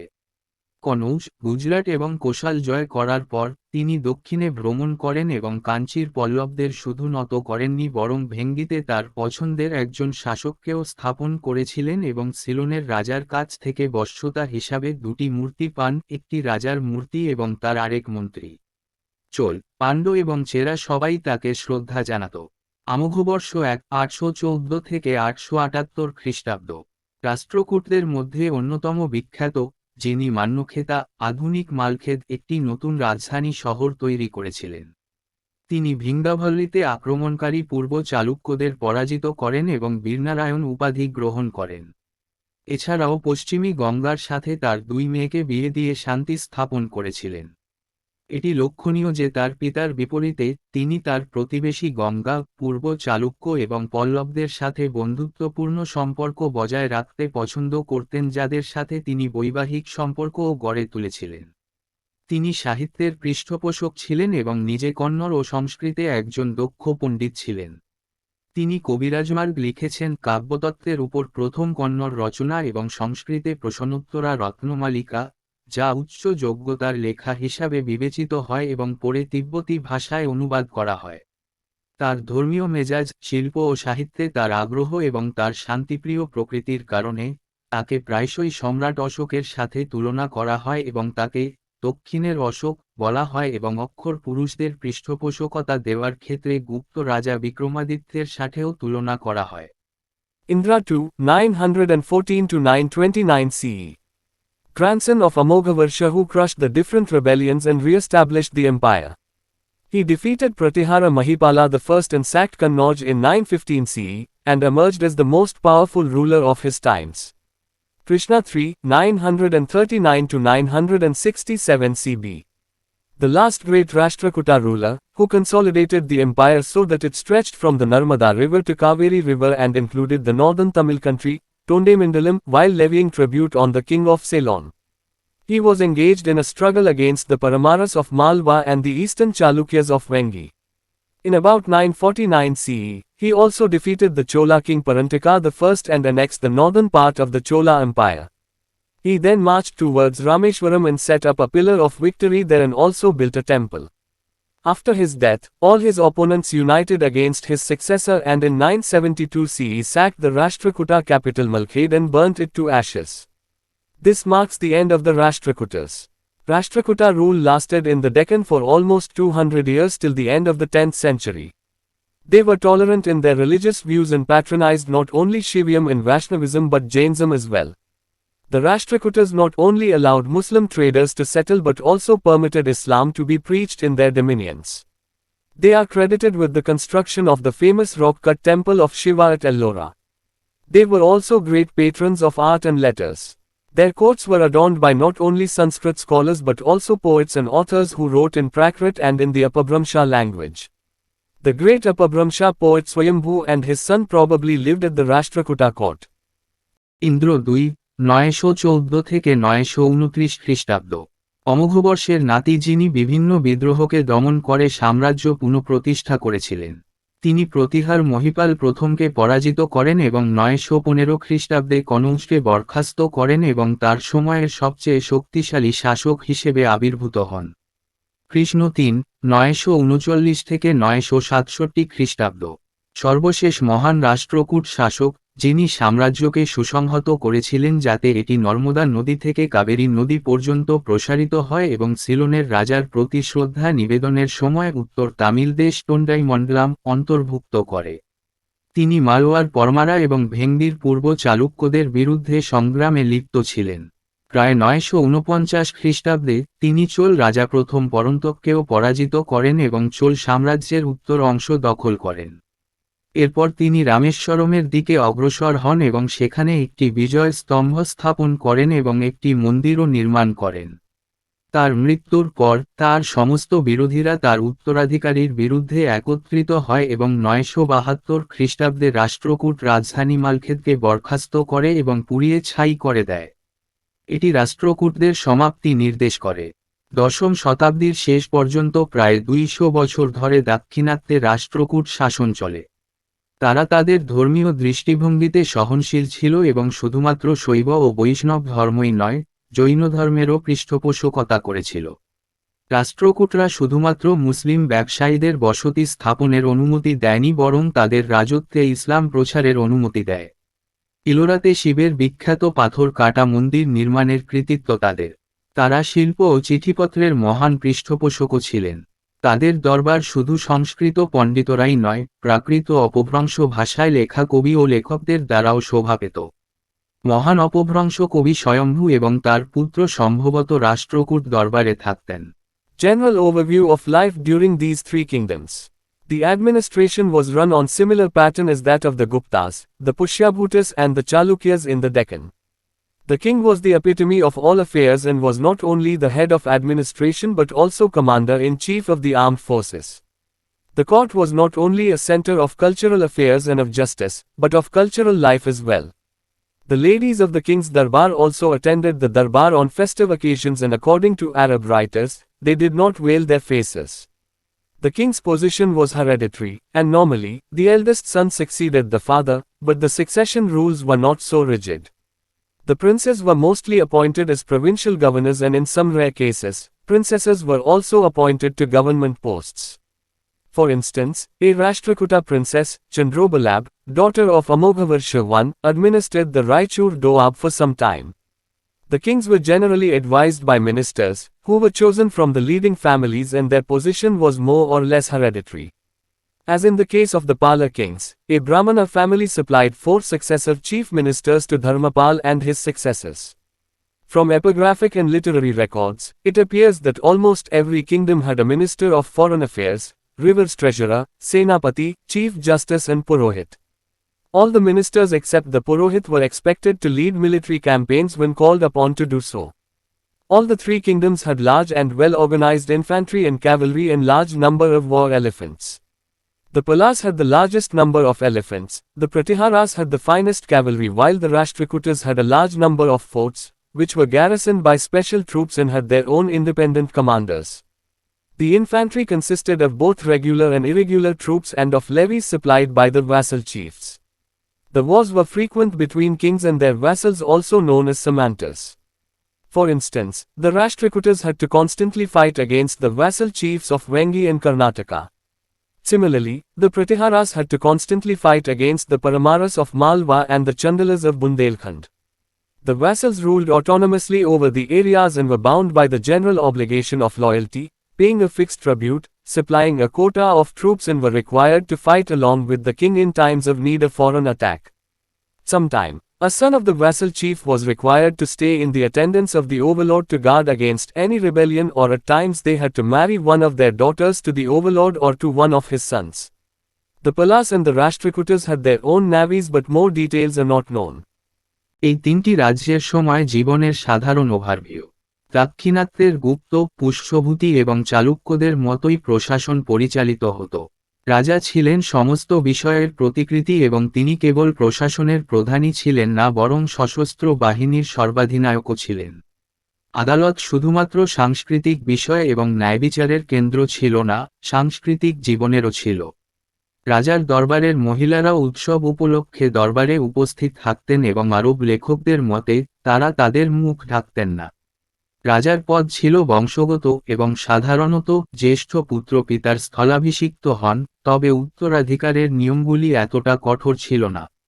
রাজকুমারীরা বেশিরভাগ প্রাদেশিক গভর্নর হিসাবে নিযুক্ত হন এবং কিছু বিরল ক্ষেত্রে রাজকন্যাদেরও সরকারি পদে নিয়োগ করা হতো।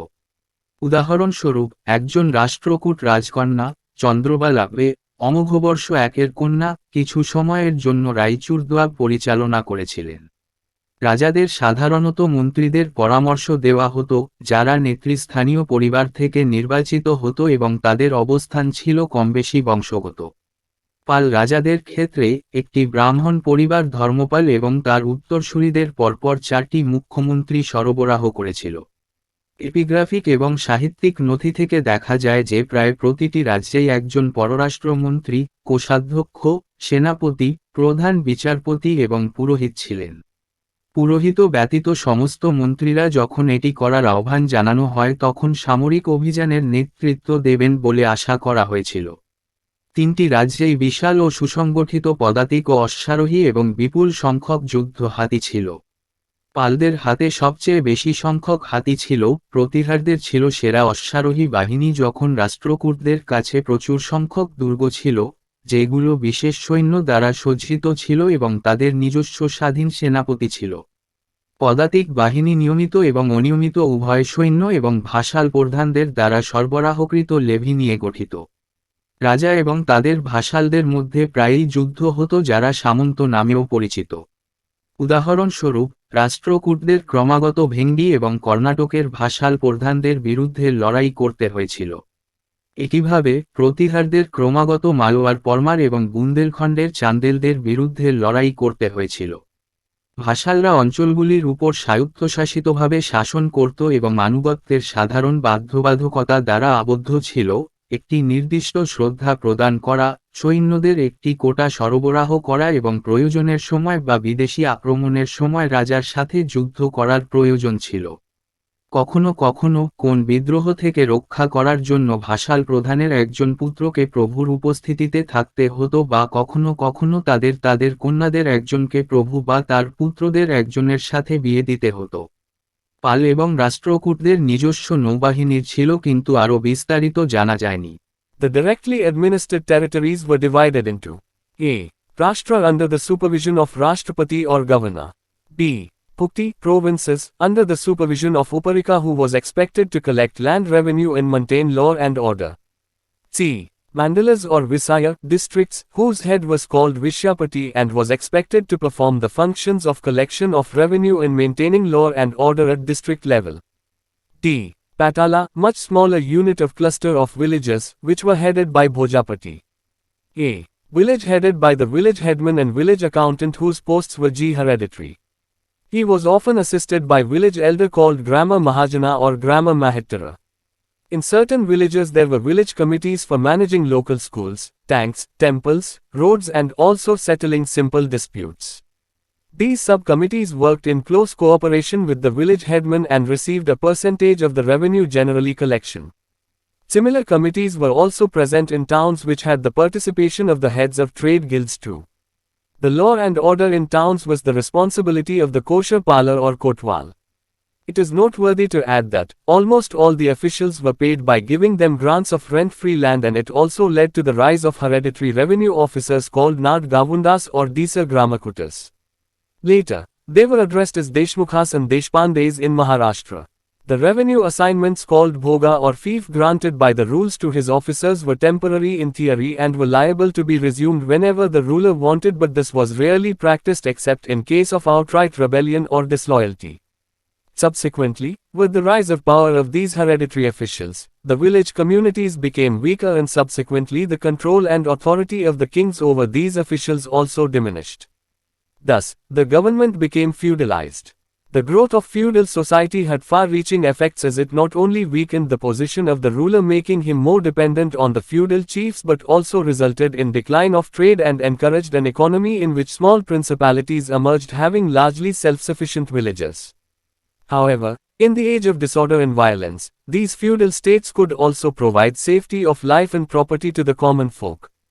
In terms of religion, most of the kings were tolerant in their views and behavior and generously patronized the Hinduism. Some were devout followers of Shiva or Vishnu, Buddhism or Jainism. Muslims were welcomed and allowed to propagate their faith by the Rashtrakuta kings. The kings, like those of the earlier times, were considered upholders of social hierarchy, and generally the Chaturvarna system continued. However, the state was essentially secular as the politics and religion were in essence kept apart and kings were not dominated by the religious discourses. সরাসরি শাসিত অঞ্চলগুলিকে ভাগ করা হয়েছিল। রাষ্ট্রপতি বা রাজ্যপালের তত্ত্বাবধানে রাষ্ট্র। বি। ভুক্তি প্রদেশ উপরিকার তত্ত্বাবধানে যারা ভূমি রাজস্ব সংগ্রহ এবং আইনশৃঙ্খলা বজায় রাখার জন্য প্রত্যাশিত ছিল। সি। মণ্ডল বা ভিসায়াত জেলা, যাদের প্রধানকে বলা হতো বিশ্বপতি এবং তাদের কাছ থেকে জেলা পর্যায়ে রাজস্ব আদায় এবং আইনশৃঙ্খলা রক্ষার কার্য সম্পাদনের প্রত্যাশিত ছিল। ডি। পাটলা, গ্রামের গুচ্ছের অনেক ছোট একক যার প্রধান ছিলেন ভোজপতি। গ্রামের প্রধান এবং গ্রাম হিসাবরক্ষক যাদের পদ বংশগত ছিল। তাকে প্রায়শই গ্রাম মহাজানা বা গ্রাম মহাত্মারা নামে পরিচিত গ্রামের প্রবীণরা সাহায্য করতেন। কিছু গ্রামে স্থানীয় স্কুল, ট্যাঙ্ক, মন্দির, রাস্তার ব্যবস্থাপনা এবং সাধারণ বিরোধ নিষ্পত্তির জন্য গ্রাম কমিটি ছিল। এই উপকমিটিগুলি গ্রামের প্রধানের সাথে ঘনিষ্ঠ সহযোগিতায় কাজ করে এবং সাধারণভাবে রাজস্ব আদায়ের একটি শতাংশ পেয়েছে। অনুরূপ কমিটিগুলি শহরেও উপস্থিত ছিল, যেখানে ট্রেড গিল্ডের প্রধানদেরও অংশগ্রহণ ছিল। শহরের আইন শৃঙ্খলা রক্ষার দায়িত্ব ছিল কোষপাল বা কোতালদের। এটি যোগ করার মতো উল্লেখযোগ্য যে প্রায় সমস্ত কর্মকর্তাকে খাজনামুক্ত জমির অনুদান দিয়ে অর্থ প্রদান করা হয়েছিল এবং এর ফলে বংশানুক্রমিক রাজস্ব আধিকারিকদের উত্থান ঘটেছিল, যাদেরকে নাদ বাভুন্দা বা দেশগ্রামকুটা বলা হয়। পরবর্তীকালে তাদের মহারাষ্ট্রে দেশমুখ এবং দেশপাণ্ডে হিসাবে সম্বোধন করা হয়েছিল। তার অফিসারদের বিধি দ্বারা প্রদত্ত ভোগ বা ফিফ নামক রাজস্ব বরাদ্দগুলি তাত্ত্বিকভাবে অস্থায়ী ছিল এবং শাসক যখনই চাইত তখনই তা পুনরায় চালু করা দায়বদ্ধ ছিল, তবে সরাসরি বিদ্রোহ বা আনুগত্য ছাড়া এটি খুব কমই অনুশীলন করা হতো। পরবর্তীকালে এই বংশগত কর্মকর্তাদের ক্ষমতার উত্থানের সাথে সাথে গ্রাম সম্প্রদায়গুলি দুর্বল হয়ে পড়ে এবং পরবর্তীকালে এই কর্মকর্তাদের উপর রাজাদের নিয়ন্ত্রণ ও কর্তৃত্ব হ্রাস পায়। এভাবে সরকার সামন্ততান্ত্রিক হয়ে পড়ে। সামন্ততান্ত্রিক সমাজের বৃদ্ধির সুদূরপ্রসারী প্রভাব ছিল কারণ এটি শুধুমাত্র শাসকের অবস্থানকে দুর্বল করেনি যা তাকে সামন্ততান্ত্রিক প্রধানদের উপর আরও নির্ভরশীল করে তোলে বরং এর ফলে বাণিজ্যের পতন ঘটে এবং এমন একটি অর্থনীতিকে উৎসাহিত করে যেখানে ছোট রাজ্যগুলি বড় আকারে স্বয়ংসম্পূর্ণ গ্রাম নিয়ে আবির্ভূত হয়। যাই হোক, বিশৃঙ্খলা ও সহিংসতা যুগে এই সামন্ত রাষ্ট্রগুলি সাধারণ জনগণের জানমালের নিরাপত্তাও দিতে পারে।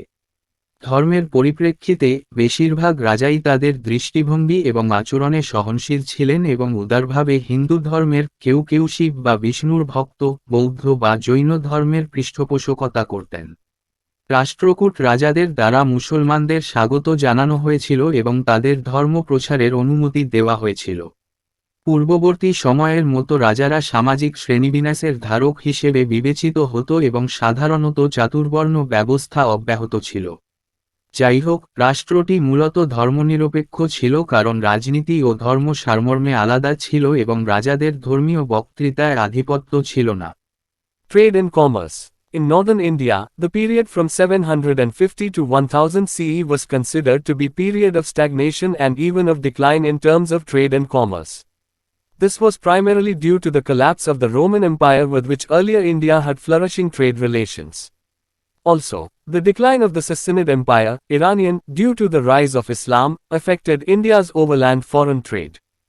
Since the wealth in gold and silver of India was more due to India's favorable foreign trade, hence, with decline in foreign trade there arose the paucity of gold coins in northern India between the 8th and 10th centuries. Interestingly, the trade between the South India and the countries of Southeast Asia increased during this period. Interestingly, the decline in trade and commerce was also reflected in some of the Dharmashastras written during this period wherein a ban was imposed on travel beyond the areas where the munja grass does not grow or where the black gazelle does not roam outside India. Travel across the salt seas was also considered polluting. Presumably, the ban was meant to discourage Indians from going to areas dominated by the Islam in the west and Buddhism in the east so that the Brahmana stronghold was maintained. However, this ban was not taken that seriously by Indians as there are a lot of accounts of Indian merchants, philosophers, medical men and craftsmen visiting Baghdad and other Muslim towns in West Asia during this period. Gradually, from 10th onwards, foreign trade and commerce was revived with the emergence of the extensive Arab Empire in West Asia and North Africa. The demand for Indian fabrics, incenses and spices among the wealthy Arab rulers rejuvenated the trade again and Malwa and Gujarat emerged as major trade centers. Century. The Salama dynasty of Assam 800 to 1000 CE. Assam, also known as Kamripa or Pragjothasha, remained under the authority of the Palas especially Devapala. However, in 800 CE, a local ruler of Kamarupa named Harjaravarman declared independence from the Palas and established the Salimbar dynasty having capital at Harupeshwara on the banks of river Brahmaputra, Lohitya. ব্যবসা ও বাণিজ্য উত্তর ভারতে 750 থেকে 1000 খ্রিস্টাব্দের সময়কালকে ব্যবসা বাণিজ্যের ক্ষেত্রে স্থবিরতা এবং এমনকি পতনের সময় হিসাবে বিবেচনা করা হতো। এটি প্রাথমিকভাবে রোমান সাম্রাজ্যের পতনের কারণে হয়েছিল যার সাথে পূর্বে ভারতের বাণিজ্য সম্পর্ক উন্নত ছিল। এছাড়াও ইসলামের উত্থানের কারণে সাসানিদ সাম্রাজ্যের ইরানি পতন ভারতের ওভারল্যান্ড বৈদেশিক বাণিজ্যকে প্রভাবিত করেছিল।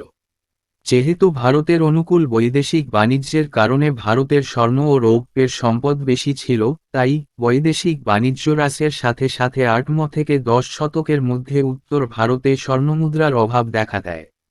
মজার বিষয় হল এই সময়কালে দক্ষিণ ভারত এবং দক্ষিণ পূর্ব এশিয়ার দেশগুলির মধ্যে বাণিজ্য বৃদ্ধি পায়। মজার বিষয় হল ব্যবসা বাণিজ্যের অবনতি এই সময়ের মধ্যে লেখা কিছু ধর্মশাস্ত্রেও প্রতিফলিত হয়েছিল যেখানে মুঞ্জা ঘাস জন্মায় না বা যেখানে কালো হরিণ বিচরণ করে না। ভারতের বাইরে ভ্রমণের উপর নিষেধাজ্ঞা জারি করা হয়েছিল। নোনা সমুদ্র পেরিয়ে ভ্রমণকেও দূষণকারী বলে মনে করা হতো। সম্ভবত এই নিষেধাজ্ঞার উদ্দেশ্য ছিল ভারতীয়দের পশ্চিমে ইসলাম এবং পূর্বে বৌদ্ধ ধর্ম অধ্যুষিত এলাকায় যেতে নিরুৎসাহিত করার জন্য যাতে ব্রাহ্মণদের দুর্গ বজায় থাকে। যাই হোক, এই নিষেধাজ্ঞাকে ভারতীয়রা ততটা গুরুত্বের সাথে নেয়নি কারণ এই সময়কালে বাগদাদ এবং পশ্চিম এশিয়ার অন্যান্য মুসলিম শহরগুলিতে ভারতীয় বণিক, দার্শনিক, চিকিৎসক এবং কারিগরদের প্রচুর বিবরণ রয়েছে। ধীরে ধীরে 10 থেকে পশ্চিম এশিয়া এবং উত্তর আফ্রিকায় বিস্তৃত আরব সাম্রাজ্যের উত্থানের সাথে বৈদেশিক বাণিজ্য ও বাণিজ্য পুনরুজ্জীবিত হয়। ধনী আরব শাসকদের মধ্যে ভারতীয় কাপড়, ধূপ ও মশলার চাহিদা আবার বাণিজ্যকে পুনরুজ্জীবিত করে এবং মালওয়া ও গুজরাট প্রধান বাণিজ্য কেন্দ্র হিসেবে আবির্ভূত হয়। শতাব্দী: আসামের সালামা রাজবংশ 800 থেকে 1000 খ্রিস্টাব্দ। আসাম, যা কামরূপ বা প্রাগজ্যোতিষ নামেও পরিচিত, পালদের বিশেষ করে দেবপালের অধীনে ছিল। যাই হোক, 800 খ্রিস্টাব্দে হরজ্যাবর্মন নামে কামরূপের একজন স্থানীয় শাসক পালদের কাছ থেকে স্বাধীনতা ঘোষণা করেন এবং ব্রহ্মপুত্র, লৌহিত্য নদীর তীরে হারুপ্পেশ্বরায় রাজধানী নিয়ে সালম্বা রাজবংশ প্রতিষ্ঠা করেন। The eastern Gangas of the Orissa.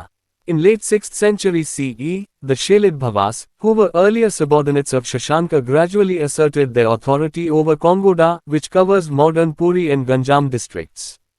However, in the 8th century the Shelidbhavas were replaced by the Gangas of Shvetaka, who were originally migrants from Karnataka and established themselves in the North Ganjam area. Similarly, the Gangas of the Kalinganagara were also migrants from Karnataka who moved into Orissa towards the end of 5th century and established themselves in South Orissa, especially the Vansadhara and Nagavali valleys. From the 10th century onwards, the Ganga kingdom rapidly expanded and the North and South Orissa were also unified. Probably their alliance with the Cholas also aided in their military expansion, and in the early 12th century, the Ganga king Anantivarman Chodaganga displaced the Somavamshi ruler from Lower Orissa. Interestingly, the mother and one of queens of Anantivarman were Chola princesses. However, military conflict also used to happen between the Gangas and the Cholas, is evident from the fact that Chola king Kulothenga one twice sent military expedition against Kalinga. উড়িষ্যার পূর্ব গঙ্গা। খ্রিস্টীয় 6 শতকের শেষের দিকে শৈলধ্ববরা, যারা পূর্বে শশাঙ্কের অধীনস্থ ছিল, তারা ধীরে ধীরে কঙ্গোদা, যা আধুনিক পুরী এবং গঞ্জাম জেলা জুড়ে, তাদের কর্তৃত্ব জাহির করে। যাই হোক, 8ম শতাব্দীতে শৈলধ্ববদের প্রতিষ্ঠাপিত হয় শ্বেতাকের গঙ্গারা, যারা মূলত কর্ণাটক থেকে অভিবাসী ছিল এবং উত্তর গঞ্জাম এলাকায় নিজেদের প্রতিষ্ঠা করেছিল। একইভাবে কলিঙ্গনগরের গঙ্গারাও ছিল কর্ণাটক থেকে অভিবাসী, যারা 5ম শতাব্দীর শেষের দিকে উড়িষ্যায় চলে আসে এবং দক্ষিণ উড়িষ্যা, বিশেষ করে বংশধারা ও নাগাভালি উপত্যকায় নিজেদের প্রতিষ্ঠিত করে। 10ম শতাব্দীর পর থেকে গঙ্গা রাজ্য দ্রুত সম্প্রসারিত হয় এবং উত্তর ও দক্ষিণ উড়িষ্যাও একীভূত হয়। সম্ভবত চোলদের সাথে তাদের জোট তাদের সামরিক সম্প্রসারণে সহায়তা করেছিল এবং 12 শতকের প্রথম দিকে গঙ্গার রাজা অনন্তবর্মন চোদাগঙ্গা নিম্ন উড়িষ্যা থেকে সোমবংশী শাসককে বাস্তুচ্যুত করেছিলেন। মজার ব্যাপার হল, অনন্তবর্মনের মা এবং অন্যতম রানী ছিলেন চোল রাজকন্যা। যাই হোক, গঙ্গা এবং চোলদের মধ্যে সামরিক সংঘর্ষও ঘটত, কারণ চোল রাজা কুলোথুঙ্গা এক কলিঙ্গের বিরুদ্ধে 2বার সামরিক অভিযান প্রেরণ করেছিলেন। এখানেই এই ভিডিওটি শেষ করলাম। পরবর্তী ভিডিওতে আমরা এই চ্যাপ্টারের বাকিটা পড়ব।